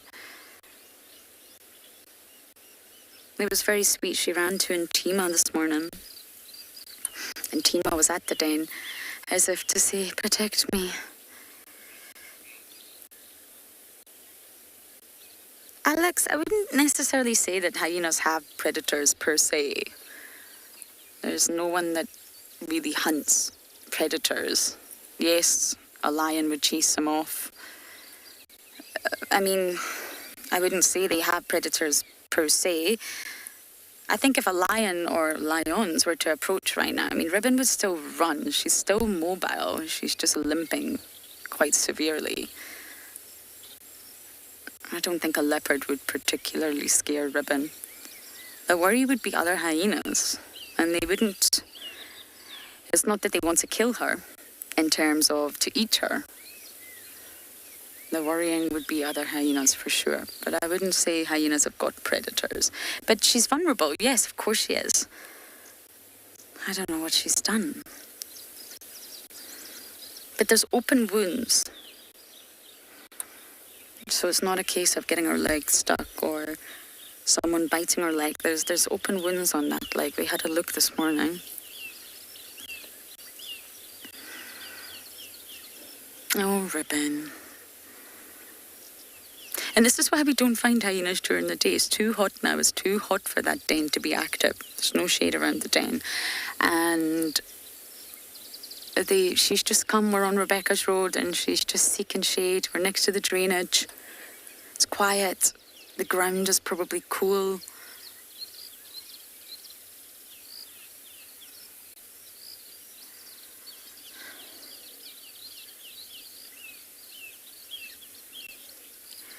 Henry, I guess there's definitely a chance. Hostile, I don't know. But this is what happened to Corky. Corky was matriarch and she got seriously injured. We don't know if it was lions or other hyenas. There was lots of speculation. The Nkuhumas were denning around that time. We can never conclusively say. And I just think Corky couldn't act dominant anymore, couldn't maintain her position, just lost her strength, lost her willpower. And Ribbon obviously seized that opportunity. So I'm guessing there absolutely could be a shift. It's not impossible, that's for sure. And Heart's cubs are very dominant in their behaviour, the son and daughter. Really, really dominant little cubbies. They show more aggressive behaviour than Ngwazi and Shimbulu do. And Heart was acting extremely dominant around that den this morning and Ribbon was just sleeping. She could not keep up. And both Heart and Ntima chased away Ndebele. Really chased her. They allowed Swazi, but chased away Ndebele. But Ribbon's lucky in that she's got a daughter. She's got Ntima, who's an adult. She's going to be 4 in February. And we believe she's either pregnant or got youngsters. That's a strength for Ribbon. It would also be a strength for Ribbon if Ntima just took over. It's the same bloodline. But Heart, I think Heart's one to watch. We saw them stand together today, Ribbon and Heart, and the size difference is remarkable. Heart's bigger. Ribbon's looking just miserable. Makes me sad seeing animals of any shape and size and pain. Okay, I'm going to let Ribbon snooze, let her be, and we're going to send you across to Andrew with some spots. I'll go to Ngala first. I'll come your way. Keep us updated. Right, everyone. So what you can see here, looks like it's our leopard again from last night. I think so. He didn't actually look at us so much that I can recognize his face well, but I think it must be him because we have to come to that area since I mentioned that we're going to check the tracks if there's any tracks leading south further from here. But anyway, we found the tracks and then it was leading east from where we left him since he moved slightly northwest, and then I'm sure he came back to the very same area, and then now he's just lying on one of the fire break here, which is in Djuma, just the northern Djuma camp, boundary Bevlishoek. So it's, and then he was always just a little bit of a head up when we spot him. And there was a chance that, we were looking in that direction because there was no way we could spot him from that far.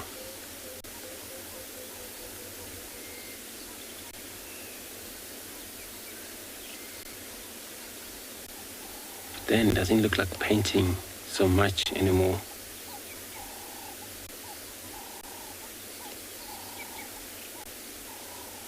It's probably had a lot of energy gone out last night, of a movement, all of those. Searching around, where I believe maybe he didn't actually do a lot of hunting since he had a full belly yesterday afternoon.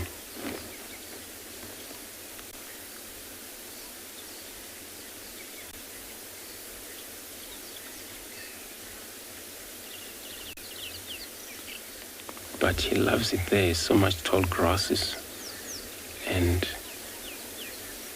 he just I think he heard me. So he enjoyed so much. It's in a shade, so he's probably going to follow a shade around here quite a lot. Unless if maybe disturbed, but he might be around here for the entire day. At least we know where he is, so we always come around here trying to search for him and find him.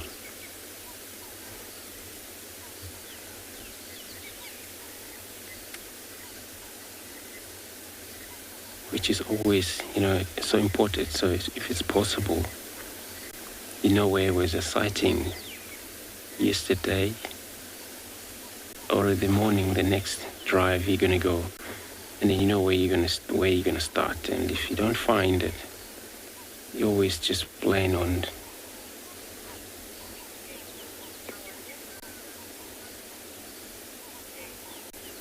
James. You're right. It's especially since yesterday. It's been a lot of and when I'm saying a lot of leopards been in the area here, including Kalamba and that. And also him was seen yesterday. And then that Mlowati male up in the east. So, having all of these male around here, it shows this area. I think they love it. And the attraction for them, it's all about other females, because dominating for them, it means, females. They want to dominate. It's a female.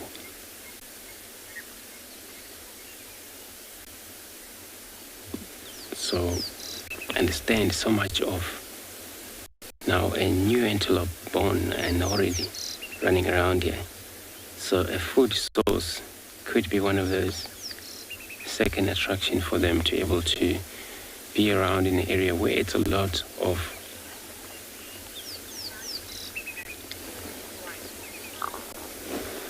be a lot of food for them. So I'm gonna stay put here unless if I get pushed by other guys who wanted to see the same leopard. But otherwise, let me send you over to a BUSANI with his frog.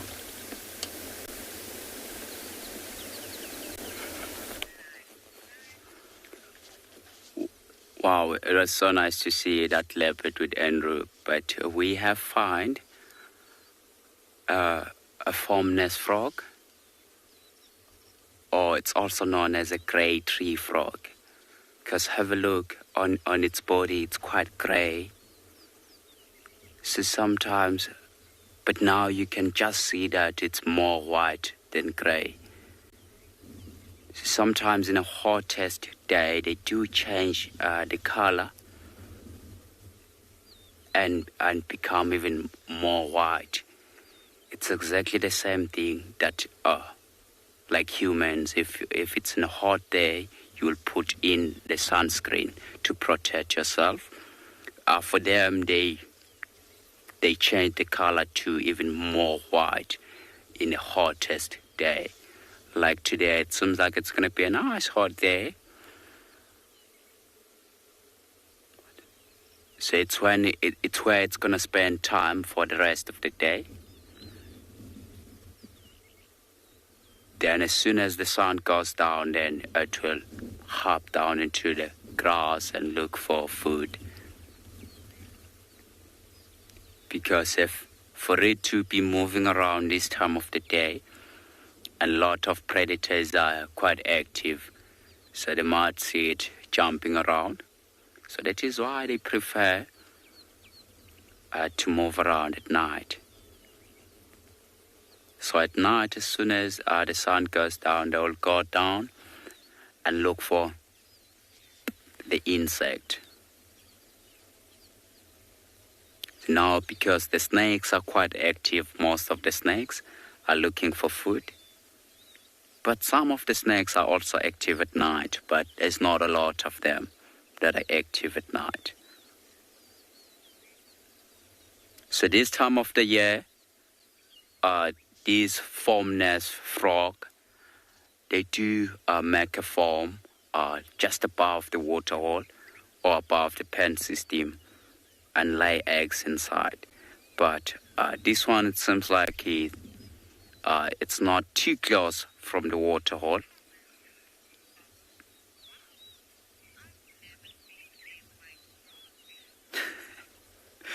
Bubble, yes. So this is the only frog that do turn the color and become more white. So normally, the normal color of this frog, it's quite gray, in color. So it does help.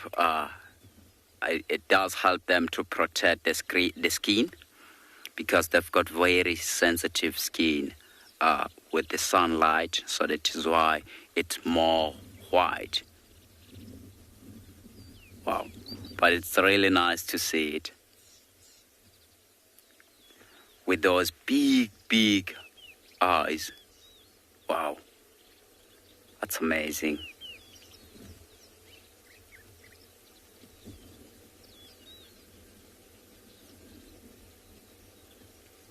To be able to spot that, you have to have very good eyes, and more especially if you're driving along. Wow, we definitely so lucky to see that.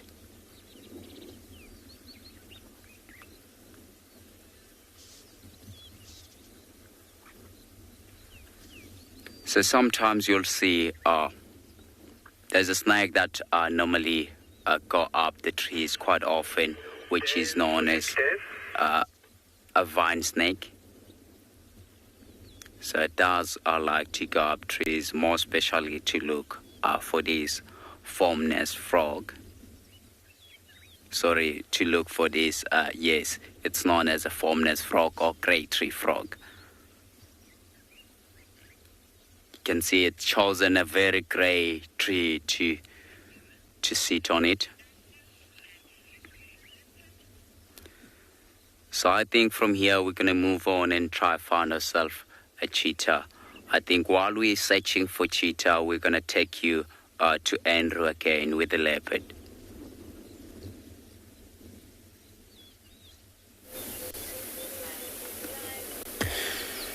Busan, good luck with your search for cheetah.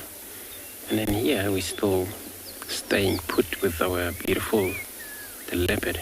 As you can see, when we look through the grasses, all you see past this grass is all the spots of a leopard.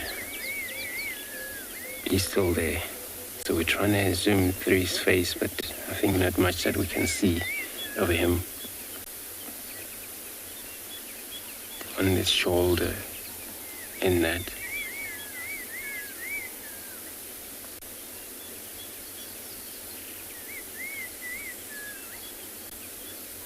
If it happens, he spend a whole day here.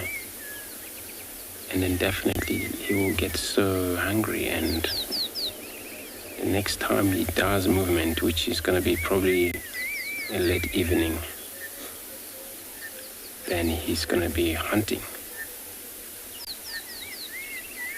Where though I've seen leopard, interested on killing the second prey, even though they have their own, the first prey on a very same spot.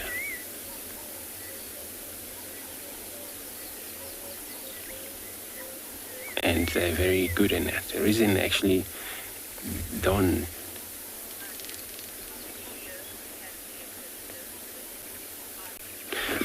Ali, so you want to know how long leopard can live for. So in a wild, anything from 16, where females most can reach up to that. Male, if they do, then they're lucky, but they have a lot of fight between, a lot of these territorial situations happening between males, and they fight strictly hard.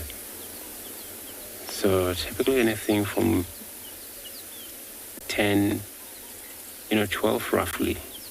That's the average span for leopard in a wild. But they do get up to 15, 16 when they're lucky.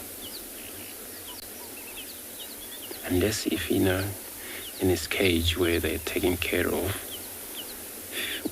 given a few food, which is a meat supply, and then also checking the blood sample for any disease taking place and things like that. And of course they can reach up to 18 years, possibly when you're lucky, see them go up to 20 in a cage.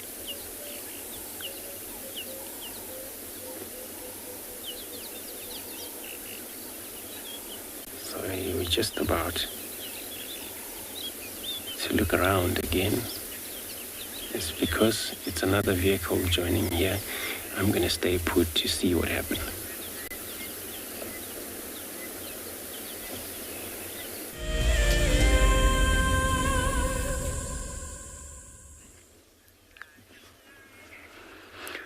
So we're still sitting with this formless frog next to us.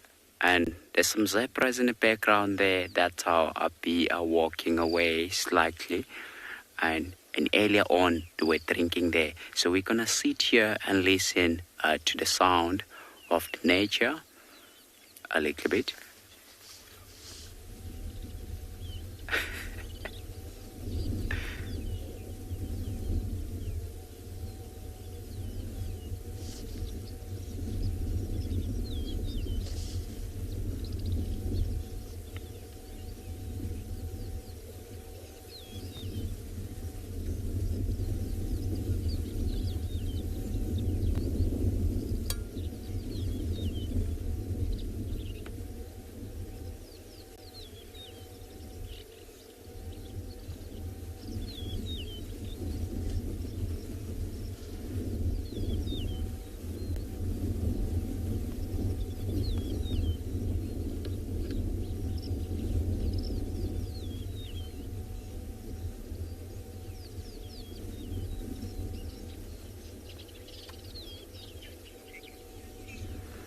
Wow, that was amazing.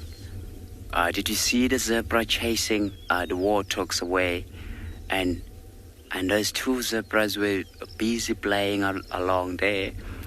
And the birds that we had, it was the rattling testicular, and was a red-billed shrike calling, and was wow, that was really amazing to see.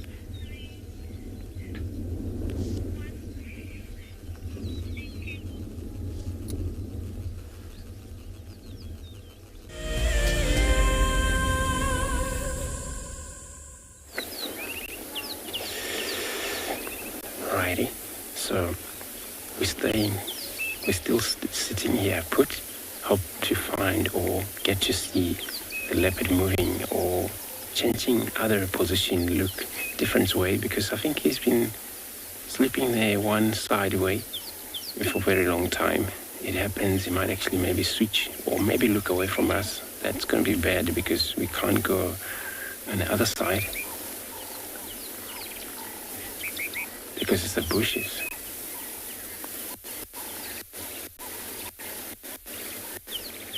And he sees a leopard survive, you know, and just because they're actually medium-sized cat. And then, of course, for them to be able to survive, since they're actually so small and they feed on anything they could in terms of catch, food, they can spend time, you know, crunching through these shells of tortoise, land tortoise, and they would feed on sometimes these lizard, giant black-tailed lizard, sometimes possibly jump into a shell of water, come back with a catfish, and then of course they would feed on birds, tiny birds, and these francolins, these guinea fowls. You can't believe they can, actually very good, they can jump up when they're trying to attempting bird on flight.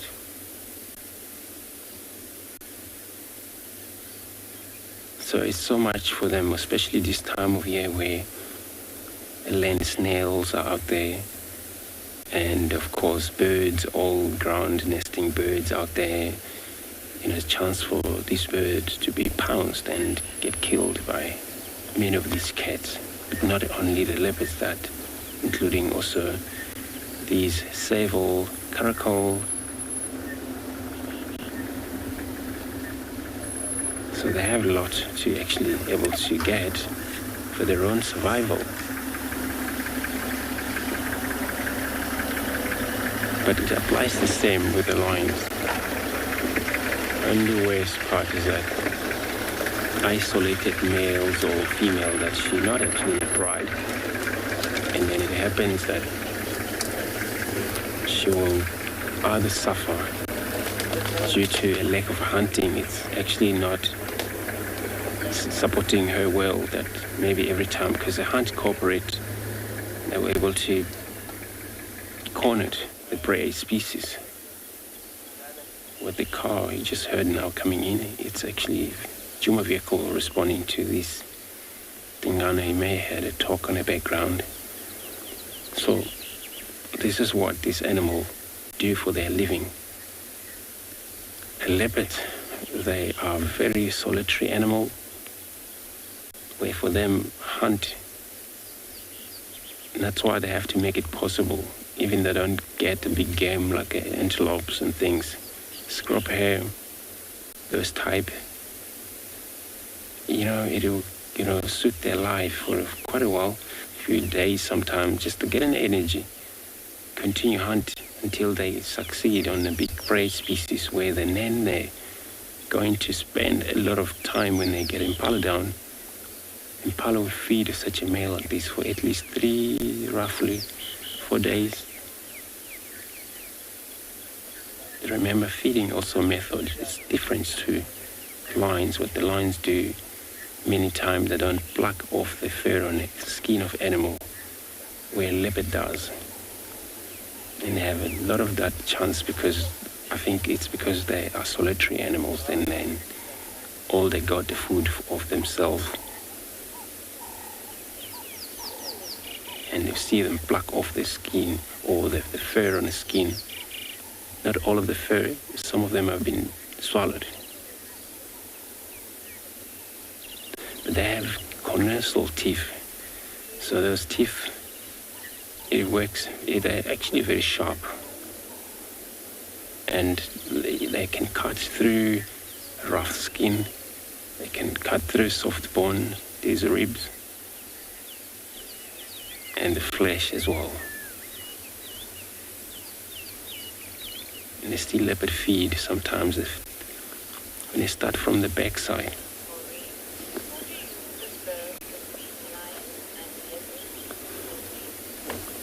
Maureen, so you want to know which would I prefer between a leopard and a lion? You see, they're all actually carnivore animals and they're all cats. But if I have to choose, then a leopard, I would choose. So the reason is because of, the way I just explained, for them to starve, unless if they actually have a problem with walking, then it's going to be very difficult for that leopard to be able to support her or himself getting to feed, because you cannot get a support, and they don't stick in group. Where those is in group, of course they would help each other, but helping even in the lines, if a single lion or lioness has broke its leg, cannot able to keep up with the pride, they're more likely to leave her behind, carry on with the activity for the night. Whenever they kill out there, they don't bring anything back to the partner who is now struggling to walk. So, but they will return back, but with an empty package or anything like that. That it's all about maybe checking if she's okay or he's okay, still alive. Can he now or she can now join us? Can she move? That's all the checking. If she then cannot move, eventually they would know that maybe she won't make it. She won't make it because they will be able to check the condition. Then she won't make it. But they will move out sadly because now it's probably that they know for sure she won't keep up in the pride anymore. And then later when they return back again to check, or the results of maybe she either died, and that's where they will make sure, well, I think we forget now about her. Let's move on. So in lines, that happens. With the leopard, here what you see, since they're actually solitary animals, males, they not actually cooperate, feed or hunt. Everyone would hunt for their own. But they can scavenge as well from one another. Where a lot of time what we've seen, the stronger cat will steal from the weakest or the smallest. Even though they host their prey up in trees, but they only, keep it safe from hyenas and things. You understand, lion can climb a tree, but where they put their meat sometimes up high into this very thin branches where lion cannot get it, can only climb high, and halfway lion will probably not able to. Then from there it's so difficult for lion to climb down. You have to jump or fail from that height.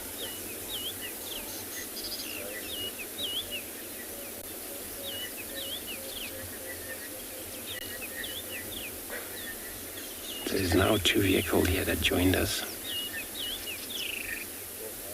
And I'm sure we'll have another time to spend with them. Unless if there's a lot of other company coming to join. So I think let's take a moment of silence just to hear what's calling about around this cat.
John, you want to know if I ever picked up the leopard skull?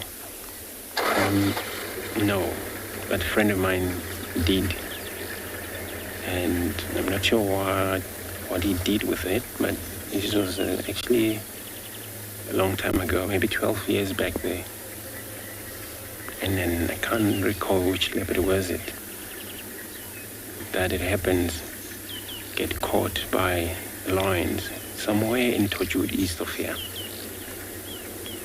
And it happens, the whole pride of, it was actually not the pride, it was a coalition of male. And then it happens with so much tall grasses, and there was wind. That leopard was just lying flat on the ground. And the lion didn't know there's a leopard around, but so that female, she gets surprised. The minute she's trying to run away, and the lion male was on it. Killed it right on the spot. And just can't recall which one was it. But it was a female. So, and I'm not sure the skull, what happened. Maybe the owner finally took it there. Or it's probably chowed by hyena, because this is actually what happens. Everything goes back to the nature. Hyena, they're one of the cleaner, they won't leave anything that they can manage to crunch through those bones.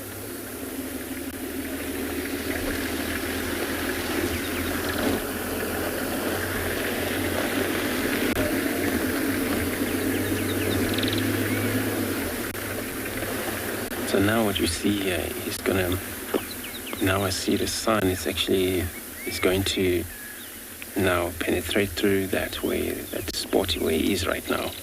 So there's a chance maybe we'll see him shift a bit, follow the shade, but if he does this time, I'm afraid he might actually go into this thick covered there. So let's see what is going to happen in the next maybe 30 minutes or so.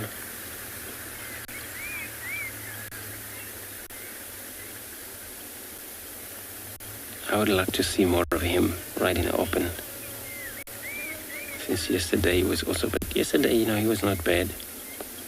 He would look at us quite a few times. Maybe it's just because he had a full belly that time.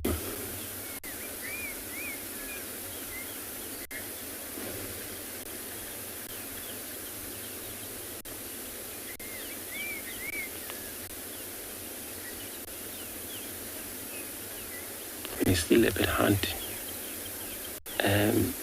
by daylight. It's when weathers allow them to do that.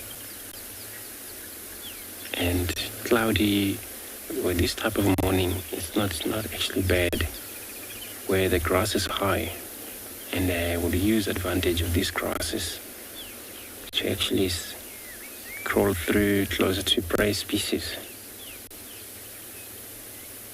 Where now they need to be careful if the impalas more expensive. They sometimes mainly stick in group also in the open area. Where this time, because it's already signed up, and then it happens, impala, they will probably in a little bit of a brush, bushes. Since once they're not actually alert to anything that can happen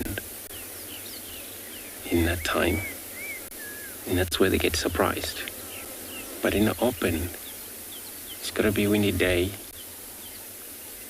And then finally you see them run around, because it's also good to get confused in impalas when it's too wind.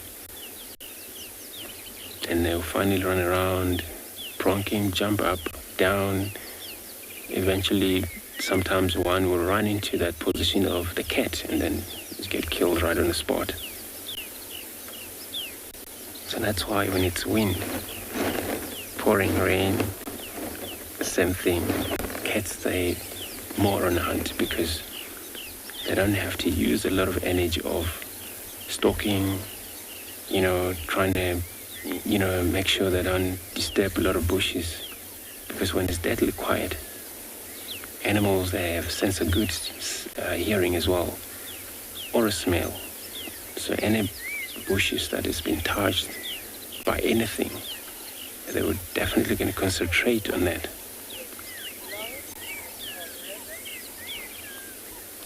So we're going to stay put here. I'm going to be sending you over to a Lauren.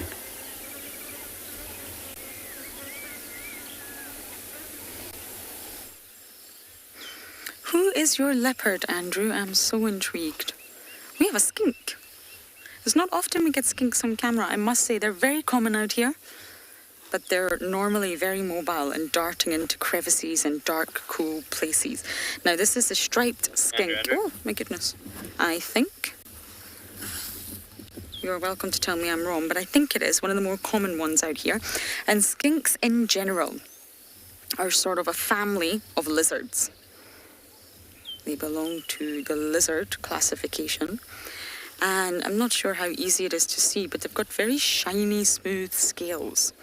Whereas if you compare to the rough-scaled lizard that we see, the scales are very prominent. But here they're very, very shiny and smooth, and they've got very, very strong legs. They can climb, they can move incredibly fast. They're equipped for escaping predators because they're the perfect size for a delicious snack for many of the predators out here.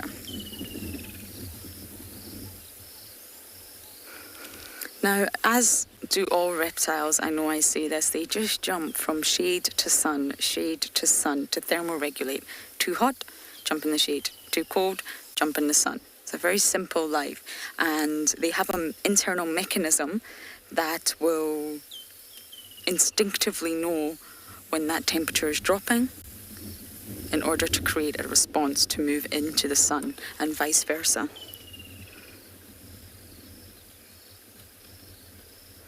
Because they are so mobile, you see them everywhere. Dart, dart, dart, zoom, zoom, zoom, zoom. They use a lot of energy to do that. They expend a lot of energy in being so highly mobile, which means that they normally need to warm up a lot more than other reptiles. Oh, Marcel, there's one here. You see on the other fallen over tree? I think it's another skink. Yep. Down. Oh, there's another one. If you go down as well, there's actually another one. I can see 3 then. The one further looks like it's lost its tail.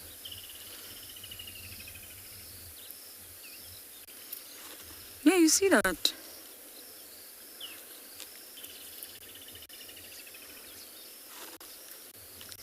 It has lost its tail, hasn't it? Or at least the tip of it. Sassy Cassie? I'm not sure if that was the correct name, but you're asking the difference between geckos and skinks. They're different species or different groups of animals that have different features that belong to the reptilian order. Now, geckos are very unique in that they have specially adapted feet. Let's just take the house gecko as an example. The skinks definitely don't have this. They sort of have scancers on their toes. And these are tiny little pads that help them not only to climb walls and get in all the awkward places, but they also contain hairs. And they can detect sort of... the hairs allow them to gain traction on the surface that they are on, which allows them to be excellent climbers. You'll see geckos hanging upside down, defying gravity, and it's because they've got these special pads that are called scancers on their toes. And it's basically for traction, whereas skinks, they'll have mini claws, very small little claws, and they've also got really spiny scales on the soles of their feet. And again, this helps with the surface, the substrate that they are on. Rough bark or rocks. But they're just different groupings in the reptilian world.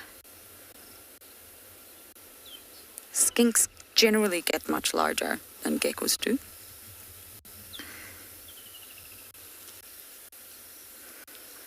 But I wonder, this one, I know it's disappeared, but the one without a tail, I wonder if it lost it on purpose.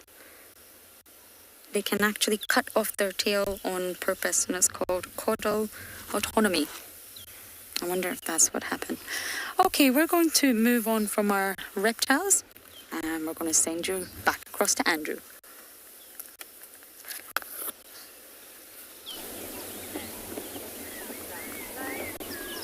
All right, everyone, eventually our leopard is up. It's got a lot of ticks. His neck, his ears as well.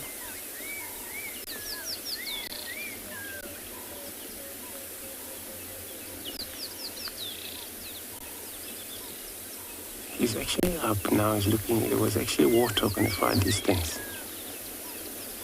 which is where he's actually looking right now. So we're gonna stay here just to see what happened. It's always so important when you see any hunting situation take place like this. And all you do is just stay far as much as you can, just to give the animal time or chance to do their own hunt. It's amazing how he just picked up that where there was a footstep, because it was just lying flat. And it happens that the vibration he picks up, and before anything that move around, he would be able to pick it up.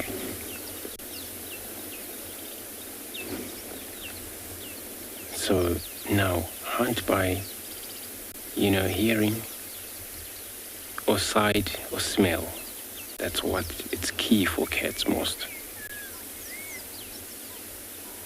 Here what we see, the wind is not actually allowing him to do so, because now the wind is pushing to the sound where I think he's looking kind of westwards. It happens the wind will blow to the warthogs. And let's see if we can see the warthog through the bush. But the warthog, it's actually now, I would say right in front of my car. And let's just take time here, because if we ever move, then we're going to disturb both animal. So he's going to go down flat.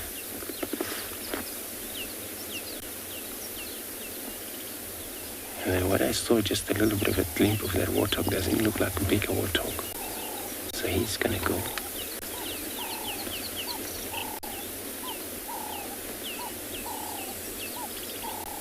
This is a serious hunter right now. So he's actually focusing on a target very much. And when they're on a hunt, it happens sometimes they step on ant, these multiple ants which they bite, and they wouldn't mind so much of getting bitten by one of those until they out of that side. Because every time they move too much, then you find the prey species is so close to that animal.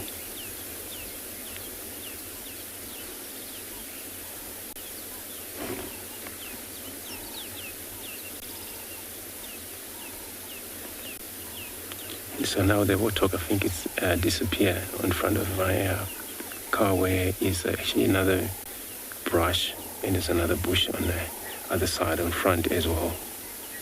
So we're not sure if that warthog was still making its way across.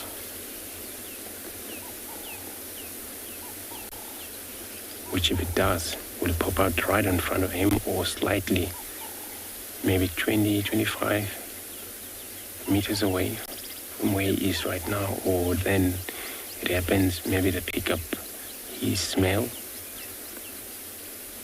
decided to, okay. I hear growl a little bit of this warthog. Now they're trying to move away from him.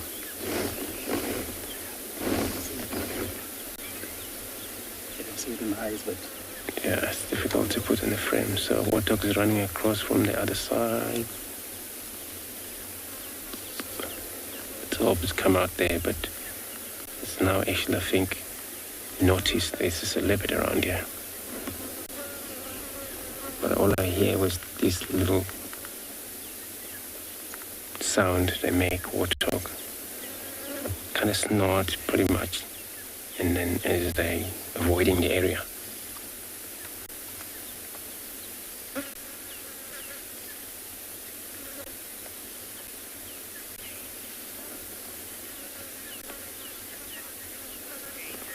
Jade, yeah, so you're asking wind it works for, so that you would use, wind is also count so much because they need to downwind if it's possible. And then animal, what happened, they know exactly what danger smells, like most lions and hyenas or those carnivore species. If there is any around them, chance they can smell, then they're able to tell this is even which cat is it sometimes, and they get out of the area.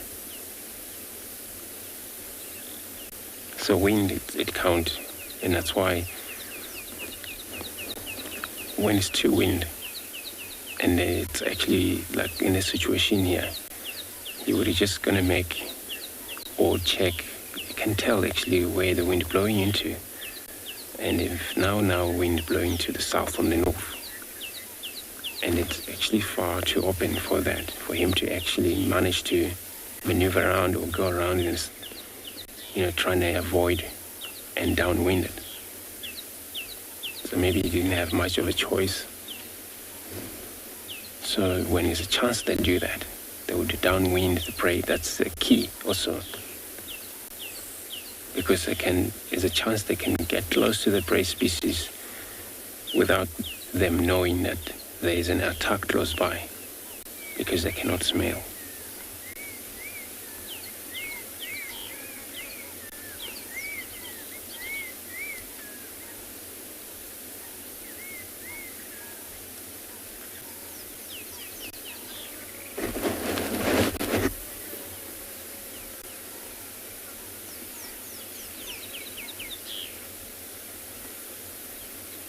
He's still checking out.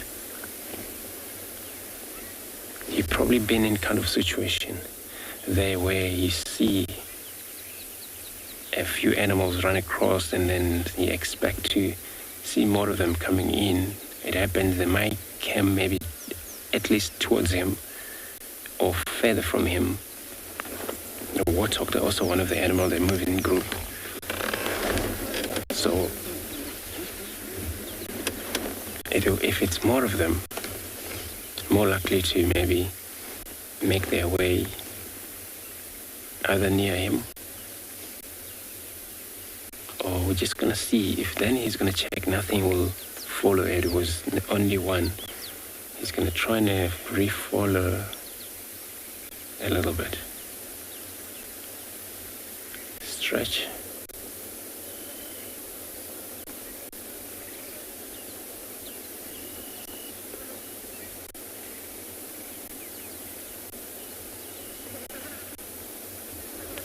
He's still scanning around in front of him.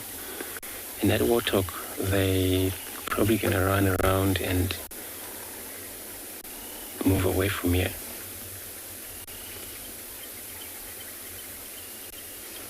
But warthog, they're one of the animals, so they have their windpipe in terms of suffocation, where the cats or leopards killed by suffocate, and the windpipe is actually allocated very in the thick muscles where it's not sometimes easy for penetration through the suffocations. So I'm gonna stay put here again, and I'm gonna be sending you to Lauren.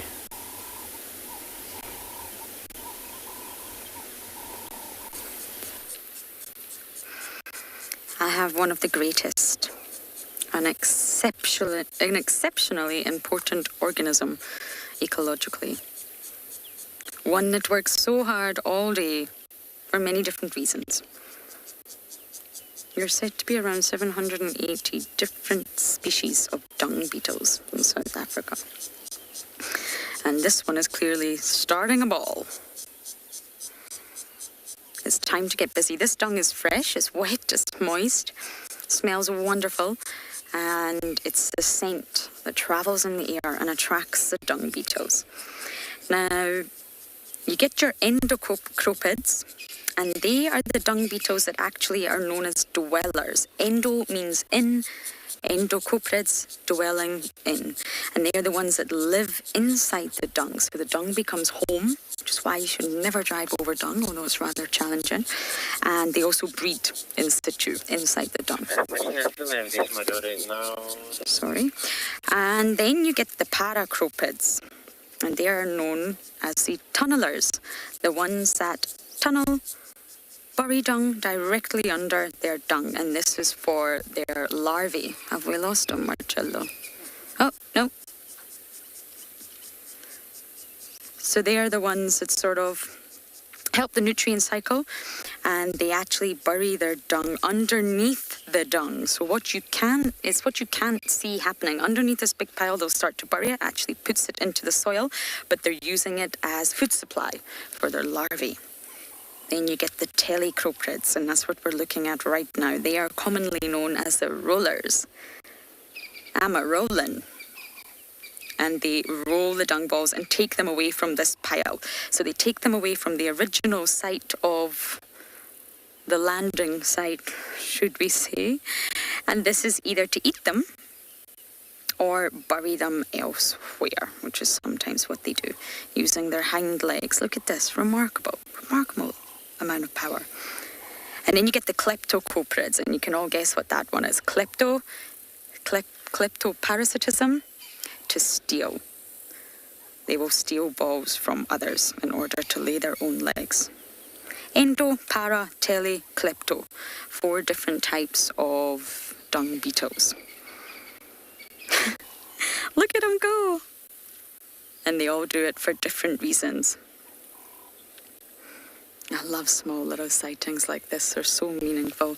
So we're going to enjoy watching this guy work so hard. And we're going to send you across to Mike with the giraffe.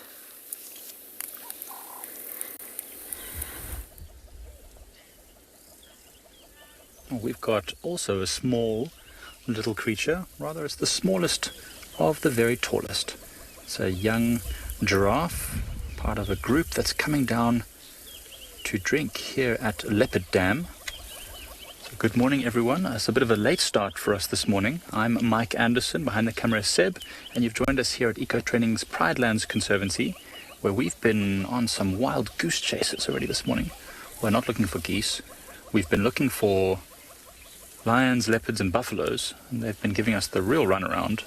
Every time we get a glimpse of one, it seems to move off to the other side of the bushes, and then we have to go around. Anyway, we decided to come and take it easy and come sit by the dam and see what comes down, and we've been rewarded with this lovely journey of giraffes that's just arrived, and is consisting of at least 2 females and a calf and 2 large males, and I think I see another one approaching from the distance which also looks very tall, could also be another male. So perhaps there's a little bit of a competition here between these large males for dominance of one of these females. Looks like 2 females. One of them's got a calf already, but it might be about time for it to start thinking about mating again. Maybe a bit early. Speaking of mating, we were so fortunate yesterday. It was such an unfortunate thing that we had to cut away, but Seb and I got to witness an elephant mating yesterday, which was the very first time for me to see something like that. I was absolutely in awe of how the whole herd became very vocal and excited. It was really interesting to watch. Much like when we watched Seb this giraffes mating. That was also very interesting. A lot less of a group activity, more of a one male pestering a female. Might even have been this male right here that's feeding. And there's one female trying to drink as well, using that very awkward giraffe, wide-legged, forward-leaning position, which is not comfortable for them. I'm sure it's not comfortable at all. It's also fairly dangerous, especially if there's predators around. Hopefully there are some here and there, which we'll get to see at some point soon.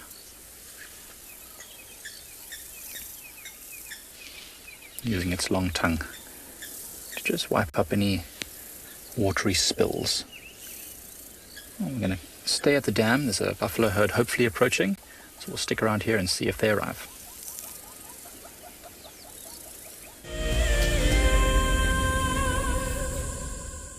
Welcome to my car. This is Wendy, and she's my favorite. She would love to have your name engraved on her so you can be with her every single time she goes on a safari here in Djuma. If you become a WildEarth explorer, you will have the opportunity to buy an engraved tag which we will attach to her. We will make sure to send you a digital picture to show you exactly where you are sitting on her. You will have front row seat in every single sighting. Guys, just watch what's happening. See, watch the elephants, watch the lions. See, the first ones to run are the cubs. Can you see them? They are right here. I'm not sure how scared you were, but I was quite nervous. But absolutely incredible. Expect the unexpected here on WildEarth daily. Have you been watching WildEarth and dreamt of being right there on safari with one of the guides? Well, now you can. WildEarth is offering you a chance to buy a ticket to dream. You or a friend can hop on board a live WildEarth show and join our guide on safari. The ticket is redeemable at any of our locations, anytime in the future. Only a limited number of tickets are available, so don't wait. Get your ticket now and start dreaming. Terms and conditions apply. My name is Ross and I'm a field guide at andBeyond Phinda Private Game Reserve. I love getting questions from guests on WildEarth because I love sharing and learning information about nature with new people, and it also makes me feel like you're all joining me in real life. If you want to ask a question on WildEarth, then you need to register on our website. Once registered, go to our live safari page and submit your question below our live feed.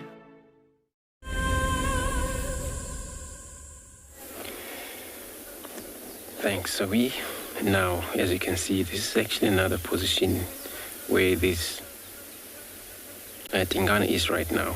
So I think he lost trust or interest on following on that warthog. Probably actually ran far now. I think that warthog probably saw him because he was up, his head was up all the time. The only time he actually lowered down. I think this is where, before the warthogs come to the, closer point of him. Yawn. You might actually get to move again. This is why sometimes during the day it happens they kill by chances where prey species may walk to their position where they just lay down. And that sometimes it happened quite a lot with the lions, because lions in prides. And then it happens they will be started to move or hunt where then they were thought to be lying down because it's hot, but by surprises it happened. Maybe the whole bunch of kudu, came pass by or ran into that direction, maybe chased by something else.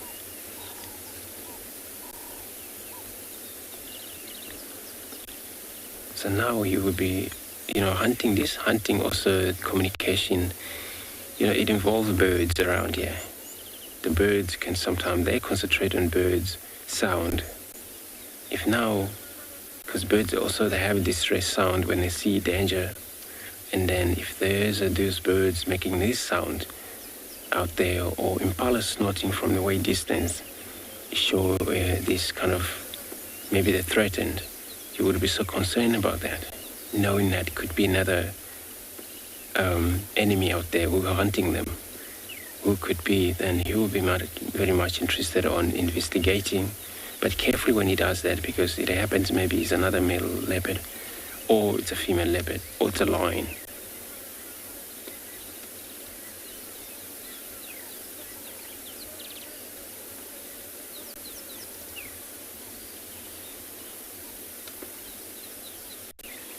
He just be licking himself.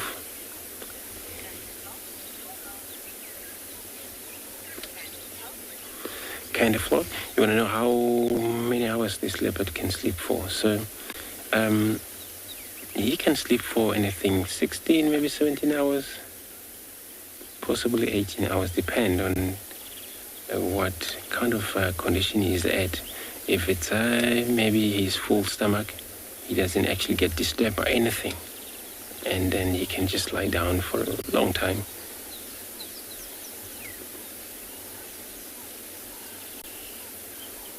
But due to that, it's a lot of disturbance. Not only the prey species will disturb him. Could be maybe a herd of elephants running into that direction. There's no way they can miss him. And then he needs to run away from them.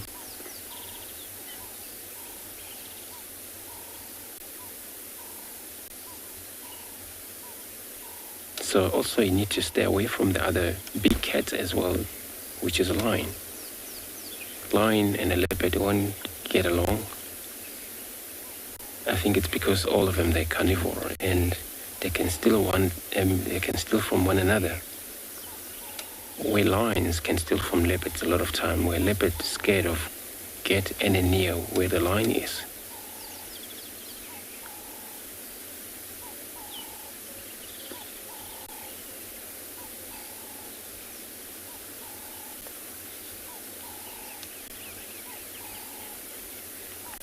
So I'm going to stay put here. It looks like just myself at the moment, which is great. So I'm going to be sending you over a Lauren with her elephants.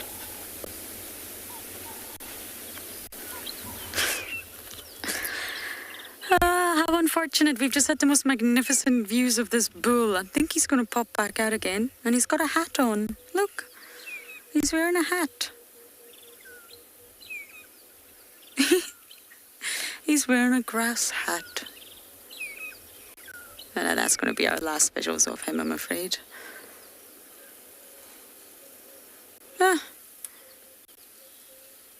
Huge lone bull with a grass hat. That's exactly what I would do if I was out here. I would wear hats. And we might be able to maneuver around.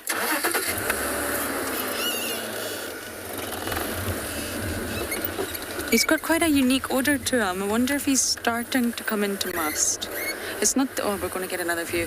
It's not full must, but I can smell it. Oh, we're in a mud wallow. How's that, Marcello?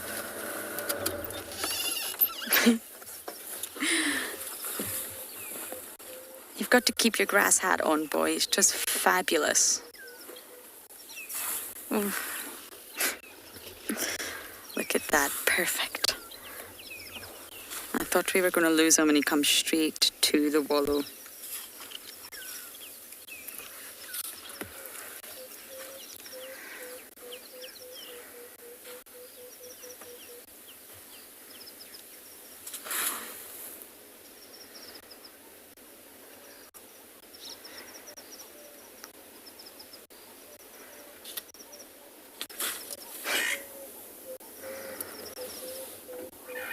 Now, elephants at this point in summer are really just spending their days grazing, but in the direction of water. Grazing water, grazing water. It's really important that they stay cool. Mary Ann, you're so right. Very fashionable. Top of the line.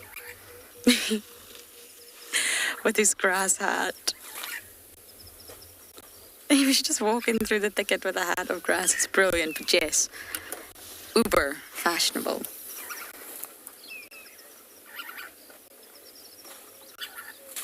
Now, this water is not drinkable, if you like. It's just a mud wallow, and elephants are incredibly fussy with their water. They like fresh, clean water. So he won't drink this. He's literally just using it to cool down his body. Elephants really can risk dehydration, believe it or not. Even although they're so large, they need copious amounts of water. Not only from the sun, but from their cooling mechanisms. Their digestive process uses a lot of water.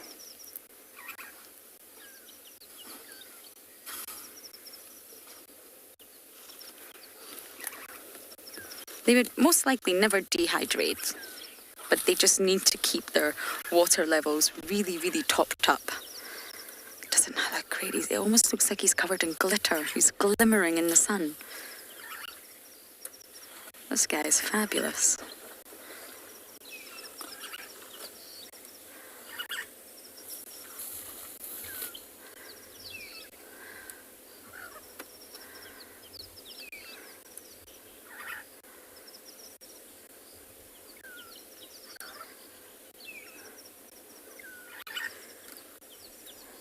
Marcel predicted earlier that today's going to be a scorcher. I think he's right. The heat already.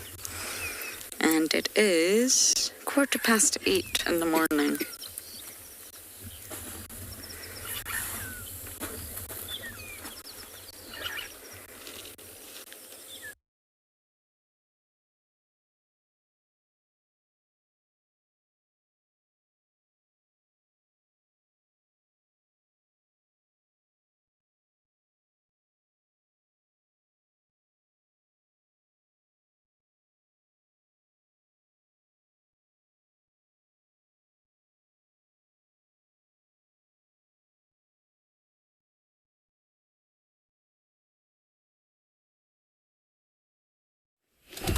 I see your buffaloes, but your signal is low. Please, can you reposition? Welcome back, everyone. Sorry about those technical issues. As you can see here, we are at a different dam now, at Ndlovu Dam, and we found another herd of buffalo with a tiny little calf. I don't know if you can see that calf trying to climb up the wall of the dam there, but that thing is absolutely minuscule. I'm sure it was born last night. In fact, I think I can still see... What is that? Oh, it was just born. Look, the mother's still got the sac hanging out. The amniotic fluid is still...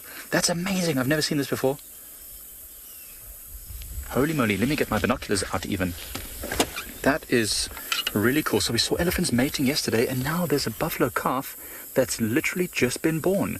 The placental sac and all the amniotic fluid is still hanging out of the mother. That is... amazing. Look at it. It's still got these tiny little ears that are still almost stuck to the side of its head. It's still wet. It's still being cleaned by the mother even. Well, this is a first for me, everyone. How incredible. So it's very important that the mother cleans this calf, because it will smell, obviously, of all the birthing fluids and a fair bit of blood. And so it will attract the attentions of any predators like hyenas, lions and leopards. So the mother needs to clean it as quickly as possible.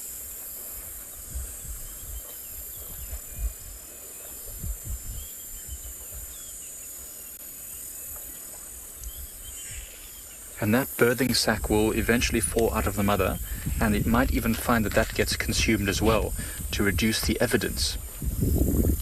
Wow, that is really, really special. The rest of the buffaloes are in the waterhole right now, having a bit of a bathe and cooling down. The mother won't want the large, boisterous buffaloes to come too close to her calf. She'll be quite protective, in fact. So this is the third buffalo calf we've seen that's been born over the last few days. This one is by far the freshest.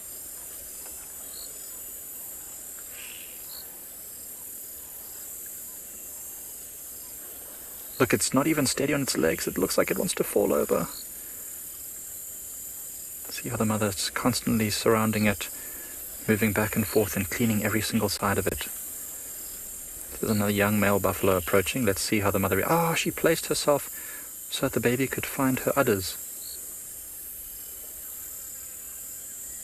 Might be having one of its first drinks in life. Wow. And it's so important. That first drink of milk has all the good bacterias and all the things that the baby will need to make sure it stays strong and healthy in these first few days.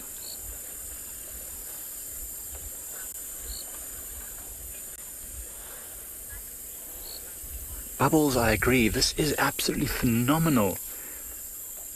first time in my life to see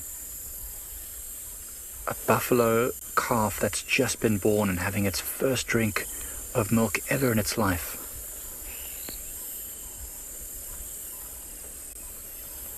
Oh, now that it found the udder, it's not letting go easily. It's amazing how the instinct is there, because, of course, that calf has just been born, and it has no idea how to drink milk. I mean, it shouldn't have any idea how to drink milk, but as soon as it's presented with that udder, it already knows that, oh, I should drink this. Instinct is amazing. Oh. Look at that, straight again for the udder. Uh-oh, Mum's going to walk down towards the water, which is going to be a bit tricky for its little calf. Look at it. Looks like it's getting a bit of confidence now that it's tasted milk for the first time. Now it knows what it wants. Oh, cute. Look at it. Those little tippy taps.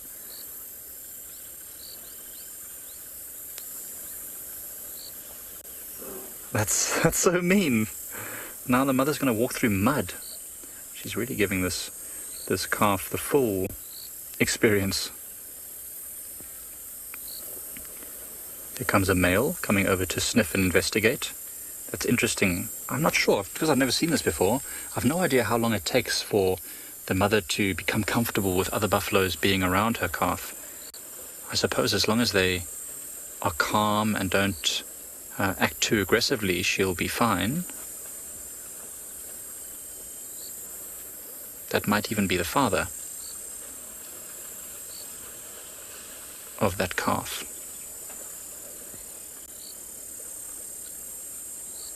We can't see it right now. It's behind all the rest of the buffaloes, but there's another tiny little calf on the far left there, Seb. I don't know if you see that.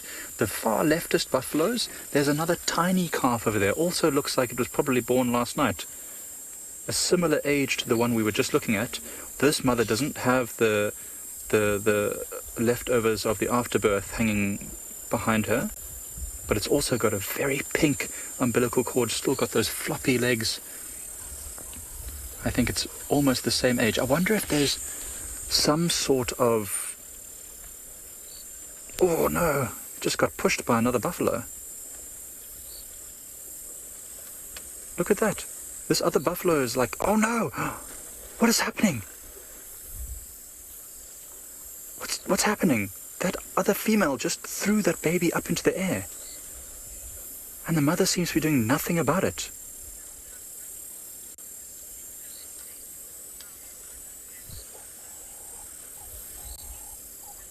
Natasha, it is really interesting, but I tell you what, this mother doesn't seem to be handling her responsibilities very well at all. It just let its baby get thrown up into the air like a rag doll. I wonder if it's a new mother. Well, like its first calf, maybe. It doesn't really understand what it's meant to be doing. The calf is just lying down. I hope it's not too badly injured. Wow, that was... Oh no. The mother's being chased away by this other buffalo. So you can tell that's the mother. I can see a little bit of the afterbirths just hanging at the back underneath the tail, but the calf is just lying down now in the water. I really hope it's not too badly injured. It's a very strange interaction. So now I know that buffaloes definitely have a sort of hierarchical structure. So that might be a low-ranking female.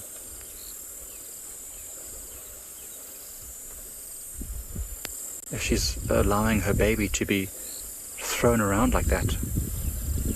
Oh, okay, the baby's getting up. Okay.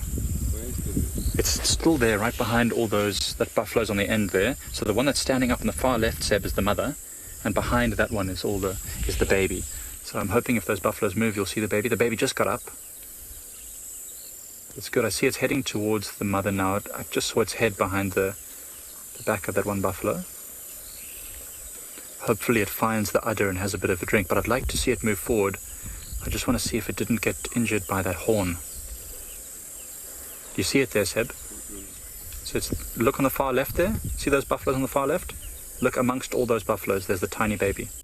Oh yeah, no, of course, yeah, okay.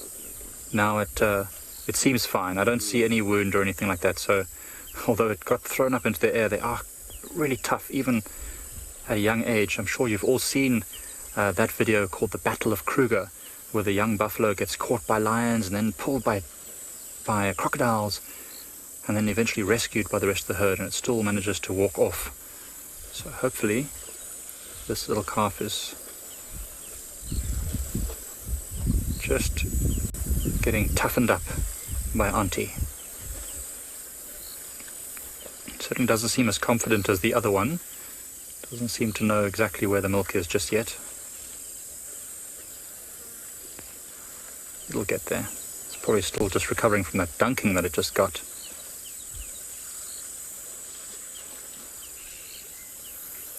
It's in the right place. Probably because it was splashed into water, it can't smell very clearly anymore. And I think that's the main way that they find the udders, is by being able to smell them. But I'm sure it will get there eventually. What an amazing, interesting sighting. Well, I think we're going to stick around over here just to see what else develops.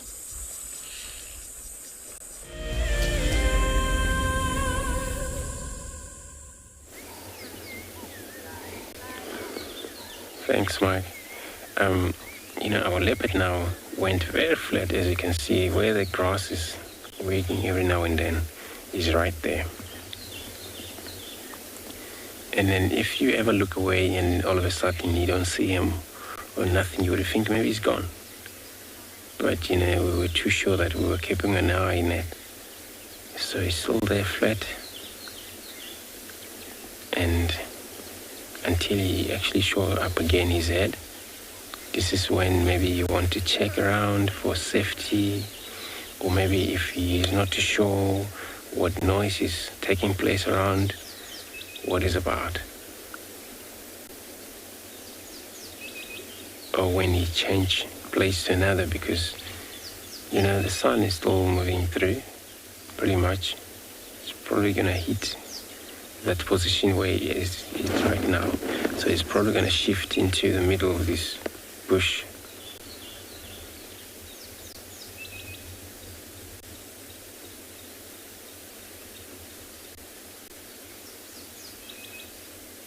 Where sometimes tracking leopard, when it's on a hot day,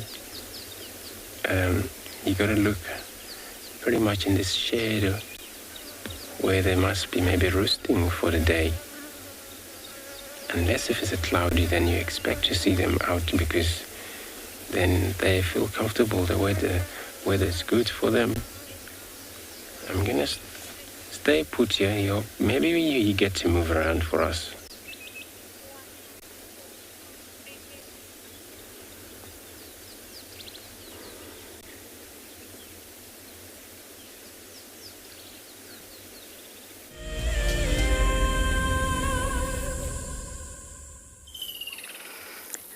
You're about to see a very young calf, handful of weeks, if not a few months, very young. It's about to walk in front of the car. We've been watching this herd. It's been so beautiful.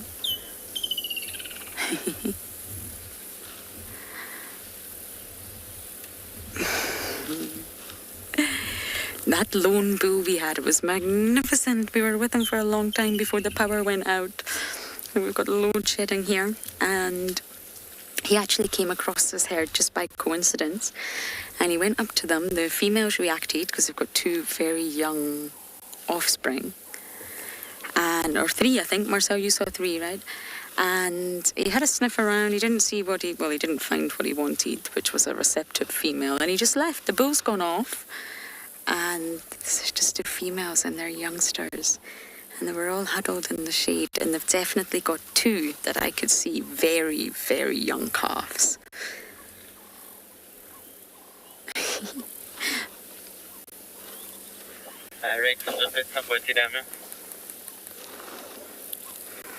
But unfortunately, they've all wandered into the thicket now, so I'll try and see if we can get a better view, Marcel.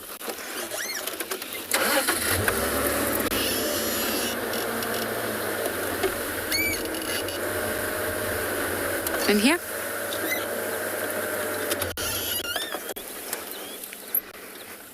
I love it when elephants find the smallest patch of shade and all huddle together. But to be fair, there's really not much shade anywhere.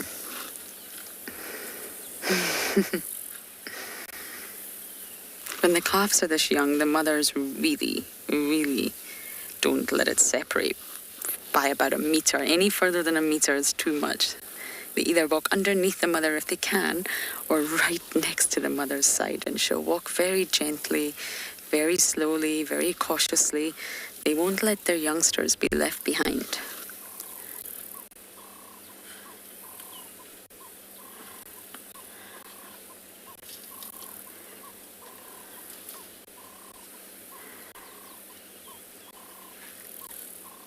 It's too risky. A youngster gets left behind the herd could easily get attacked by lions. That would be the opportunity lions would wait for.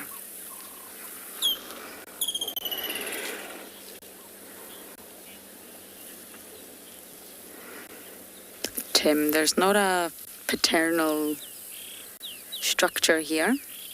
Elephants are promiscuous and no monogamy. There's no males that are traveling with this herd. Older males, they'll be youngsters. Normally they get ousted anywhere between 12 to 15. By 18, definitely, they will have left the herd to live a nomadic life or a sort of bachelor herd life, whichever they prefer or whichever they come across. And there's no males in this herd that are above 15. No bulls. That bull joined them, but he's not part of the herd. He had a sniff of all the ladies, didn't find what he was looking for and left. So no, the calves absolutely do not know who their father is. I think we've lost all the elephants now.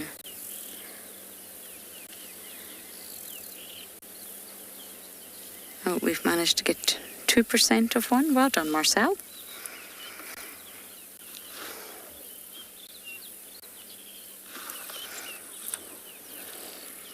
Okay, I think we'll leave these elephants. We really can't see them anymore. They've gone straight into the thicket to continue grazing, I would imagine. Okay, so we're going to keep bumbling on. And now we're going to send you over to BUSANI and his lions.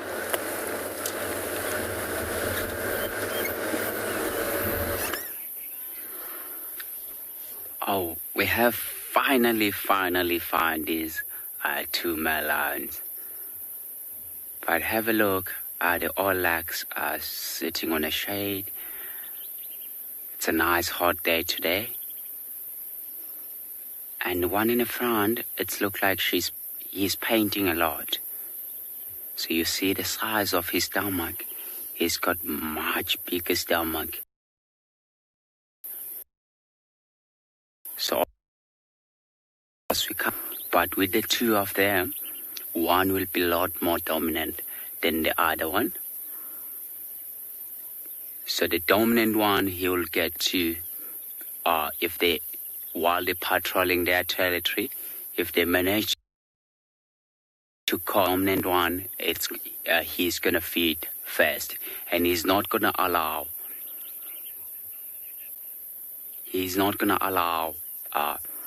the less dominant male to eat with him. So there will be a lot of fighting. Although they are brothers, but they will fight. But have a look at the man on this one, and he's got like a golden face around. Wow. These two male lions are my favorite lions. Although it did take a while to get here because it's a long way off. And I thought that if the male lions have been found, mostly in the daytime, by the sounds of it earlier on, they were moving around. So we are going to spend some time with them and see what they do. And as you can see that they don't put their head down, which means they might move again. And perhaps if the sun does get really, really hot, then they will walk into the shady spot. So normally the lions, male lions will patrol their territory along the roads because it's much easier for them to walk, and they know that if there's a new male lion that's coming within their territory, he's gonna walk along the road as well and send mark along the road. So then they will, the new male will then pick up the scent of this male, then and start the fight if these two males are. Bernie, yes, these are very handsome. Have a look how he's walking. Look at the size of him. Look at the size of that man. He's gonna perhaps send mark rapid.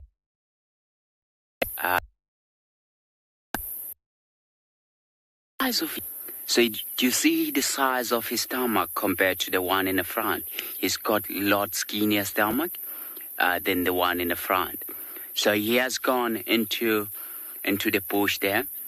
I think it's because of the heat, and he's gonna perhaps spend a day inside there. Look at his brother; he's busy watching him. So perhaps he's also gonna go and follow him shortly. Look at that! Wow. These are very good looking male lions. So have a look just below his eye. Do you see he's got like a white fur?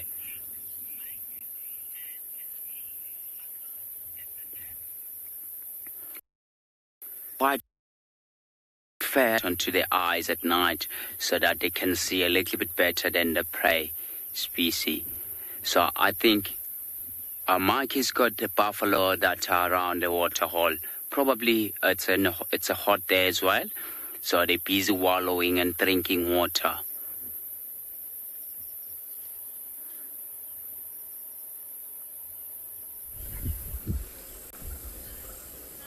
Oh, so we've got something interesting. We've got Tungsten, our favorite buffalo without a tail and with his tongue hanging out. Just came to sniff and investigate the calf, but it seems like the whole buffalo herd is now going to move off. I'm not sure what's caught their attention. Oh, Stampede, watch out for the baby. So the mother's standing still close to the baby, making sure the other buffaloes don't knock it over. I think there's another vehicle just arriving in the sighting that gave them a bit of a fright. I don't think they're going to go far. See, it's quite a spectacular event when there's a tiny calf like this that's just been born. Everyone wants to have a look. It was interesting to see that Tungsten, the buffalo that we know quite well, with his tongue that hangs out, he's got a bit of a damage to his bottom jaw, led the charge, sort of leading the herd away from the water. I'm glad to see that he's still got enough dominance to make the decisions for the group. So he's always hanging around with another group of large bulls. You just always assume that they might be their prime and that they're no longer associating with the herd, but this was good to see. Interesting, the buffalo with the afterbirth is the one with the blonde tail. You remember we saw this one, I think it was the day before yesterday, Seb, and we were pointing it out to everyone, saying how beautiful and blonde its tail is. That is the buffalo that has given birth. So perhaps its calf will also be beautiful and golden as it gets a bit older.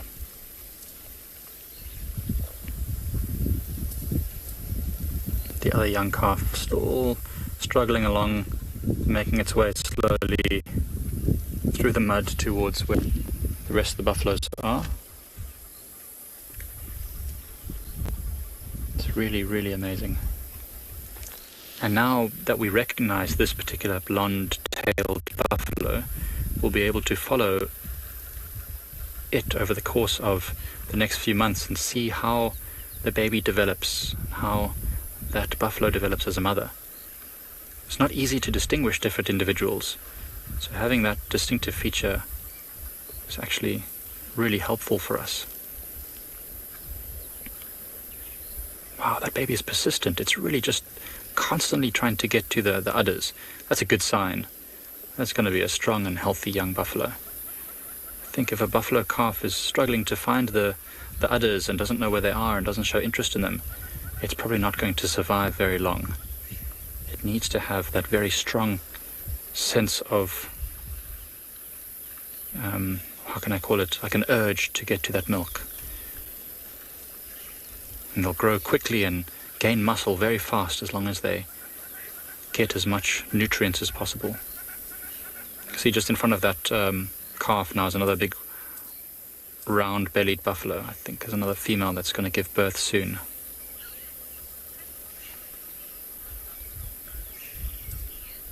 Ian, I've never seen a buffalo birth before.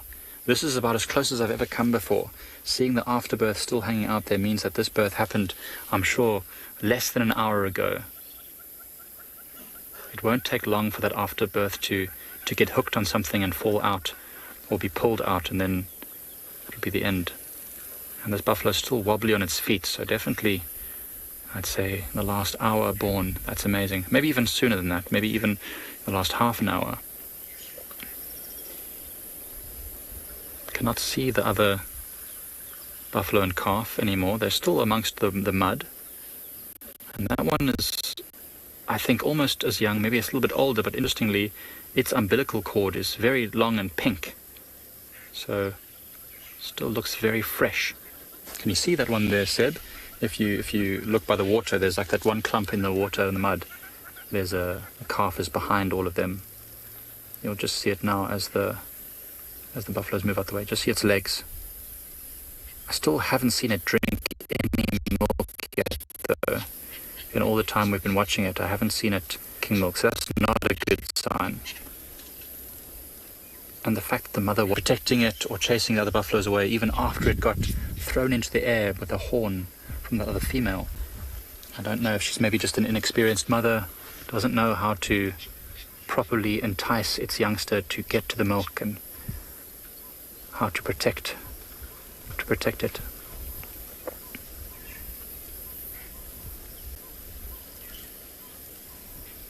You see the umbilical cord there, Seb?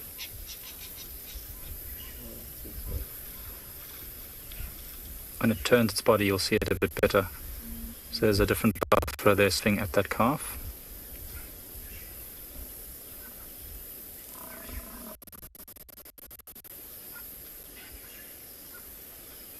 Very interesting.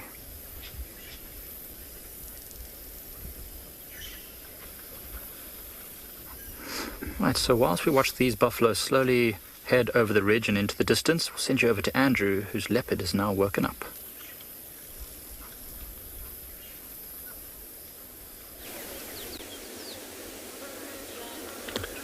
Thanks, Mike. Good luck with these buffalo calves. And then now we got our Tingana here, the leopard. Looks like he's up and busy cleaning himself. Which is actually, this is a good chance we may see his head again. As you can see, there's another vehicle that just joined. So we're just gonna see how we're gonna manage to zoom in and out through him.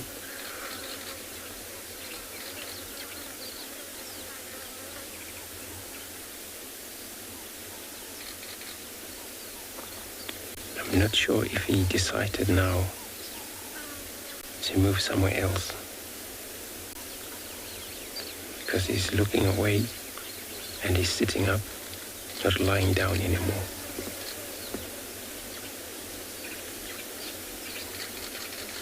So maybe he's gonna move further south, or I think so, because he came from the north.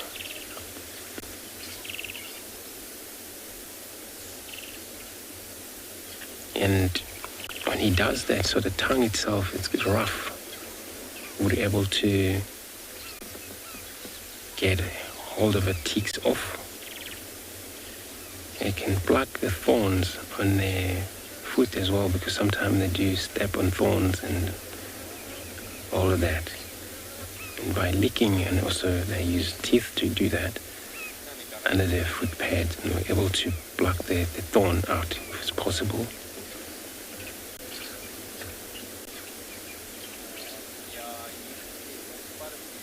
remember, they're one of the animal, they actually, that's why they separate far from them. Or you want to compare them to cheetah, where cheetah, you find them in open, where they hunt in open because they rely on speed. Where leopards, they can run, but they don't rely on speed for long. They always love it so much to be in a covered area and that's where they hunt. That's where they're meant to be.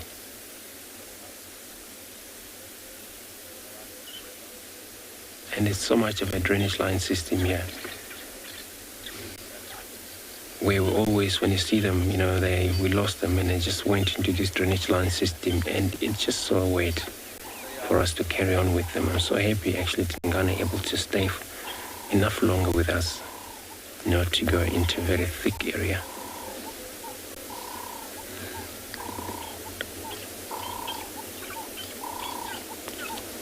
He's gonna be up and mobile.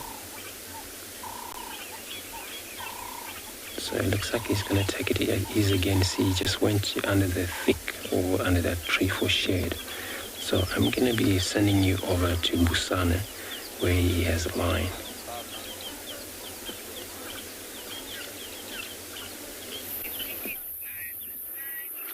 Wow, it was really nice to see Andrew with that leopard. It looked like the leopard went to find more shade. And these lions, they still are moving around. I was hoping that they might find more shade earlier on, and after the round. I think where they're going, it's perhaps they can smell the water hole. It's not too far from where they are. I think by this evening, they will be around the water hole and perhaps drinking water into that pen system where they're going. And it is why they still got their head up, because we didn't really expect to see lions in this heat of the day moving around. So have a look at the one at the back. He's got his eyes closed now. But they never put the head down. And he's painting very heavily. Look just behind, like on his back legs. He's got some few ticks. So from there I'm walking around here. You see the ticks there? Yeah, from there I'm walking around through this long grass. The amount of ticks that we do have here, it's really shocking. So that is why mostly they do prefer to walk along the road. So while they're resting or sleeping for the day, and they do get those ticks. There's not much shade here exactly where they are. So I think they're gonna start moving shortly. Because it seems like it's gonna be a hot day today. You see the one in the front? The flies are buggering him. So they don't really like the flies. Look at him twitching the body as well, and the ears constantly. So if the flies, there's some kind of flies that do bite the animals sometimes. So if those flies do bite them a lot, then they'll end up moving quickly and find a nice shady spot again. So earlier on they were lying down in a nice shady spot. I thought that it's going to be them for a day, but the flies bite them. That is why they moved off. I think we're going to sit tight here and see what they're going to do.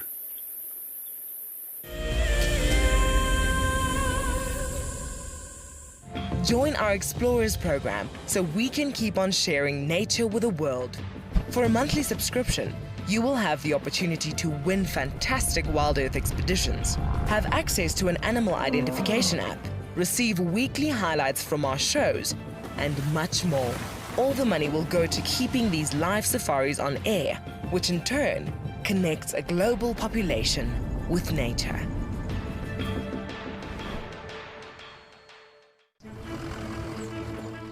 My name is TAYLA McCurdy and I work for Eco Training. I love hearing from all of the viewers. However, I particularly enjoy those of you who have been watching for a few years. Your questions are just so advanced and they really get me thinking. If you'd like to ask a question on WildEarth, you need to register on our website. Once you've done that, head to the live safari page and submit your questions below the live feed. WildEarth is launching our brand new Explorer program with an opportunity to win a very special WildEarth expedition. The lucky winner will get a behind-the-scenes WildEarth experience at the magnificent and beyond Ngala Tainted Safari Camp.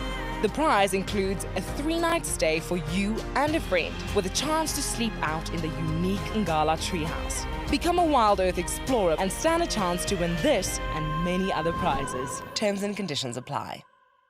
What makes andBeyond Phinda Private Game Reserve so special is our massive array of habitats.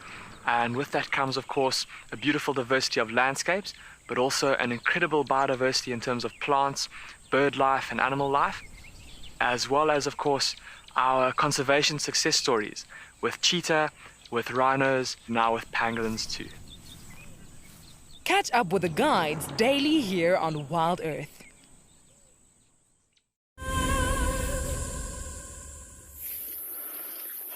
Have a look how big his paws are. He's got very big paws. Can you see? You can't really see the claws sticking out. So lions, they do retract their claws. So you only see the claw marks or the claws on the tracks if it's chasing something. So they do like to keep those claws nice and sharp, so that if they come across with something, then they use those claws to grip whatever they caught.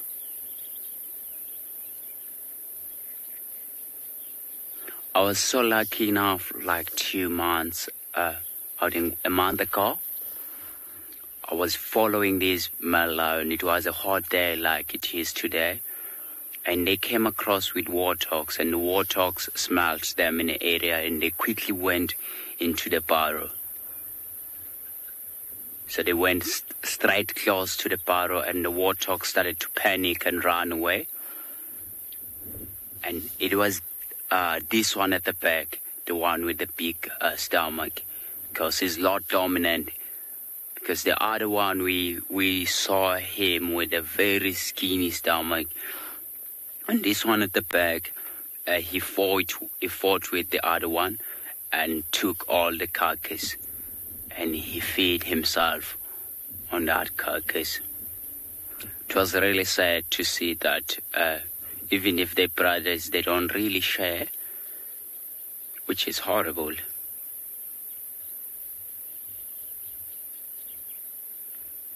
But when it comes to patrolling the territory, they do be together.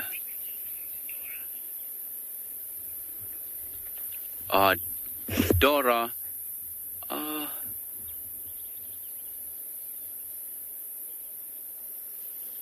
sorry, come again with the question. I missed the question. It's a little bit windy where I am right now.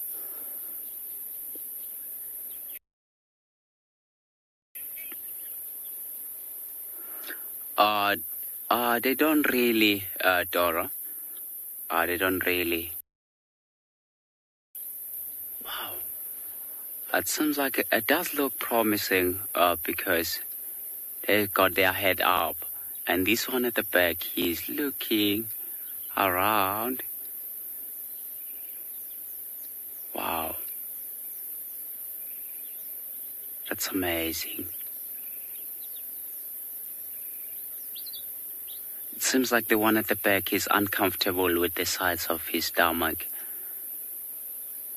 And you can see that he's panting heavily than the one in the front. And he's got his mouth open.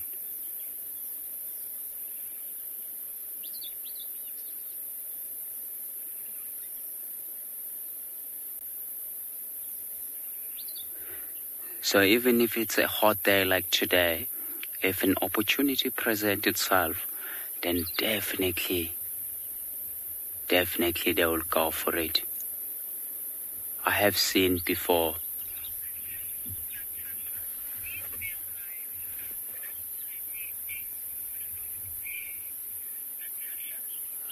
Oh, Natasha, they've got like very pretty hair.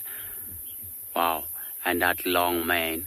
But my favorite one is the one in the front. Have a look, he's got like much darker mane and long mane. Look at this one at the back, twitching the tail. Flies. Look at him. So he's going to end up standing up and changing position.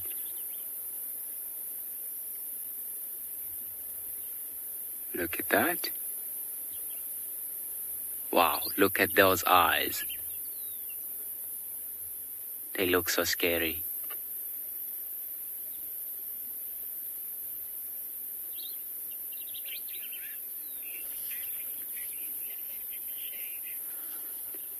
I think while we're sitting with his lions on the shade, and Andrew he's got that leopard again on a shady spot, so we're going to take you straight across to Andrew with the leopard on the shade.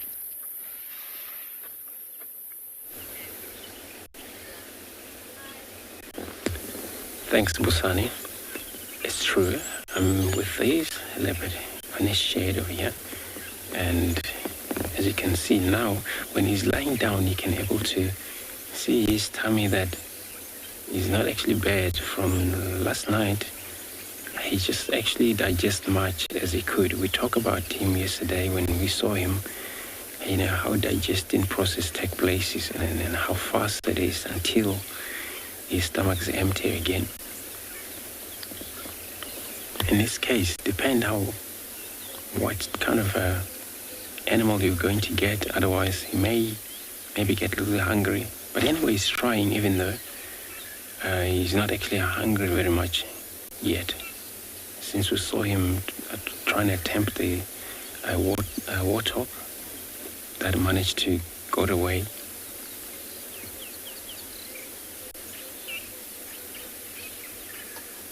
But it'll come in a time where sometimes leopards, they get very hungry, that sometimes you see them, you know, they eat grasses when they're hungry enough. And of course, the reason they do that, they eat grasses, it's because of finally they got to throw out. So what happened, this acid on his tummy, it hurt them so much that they need to get rid of it. But only one way to vomit that is when they eat grasses and they throw out, just to get all of this acid out of their tummy, and they're free again until they find another meal.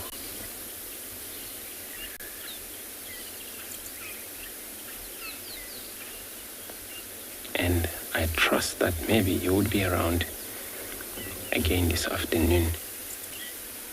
Even though you would be disturbed, this is probably about when the shadow takes places and then he has to move, follow the shadow. If it's not shadow final, which I doubt not, it's a plenty of wood and thicket out here. He would probably find himself comfortable, shaded to roost for the entire day. So everyone, I just want to take this time to thank all of you being part of the beautiful show this morning. Since we began the show, it was so wonderful of you joining us, and we're hoping to see you again this afternoon, which definitely, yes, we'll see you this afternoon, same times, and from us, goodbye.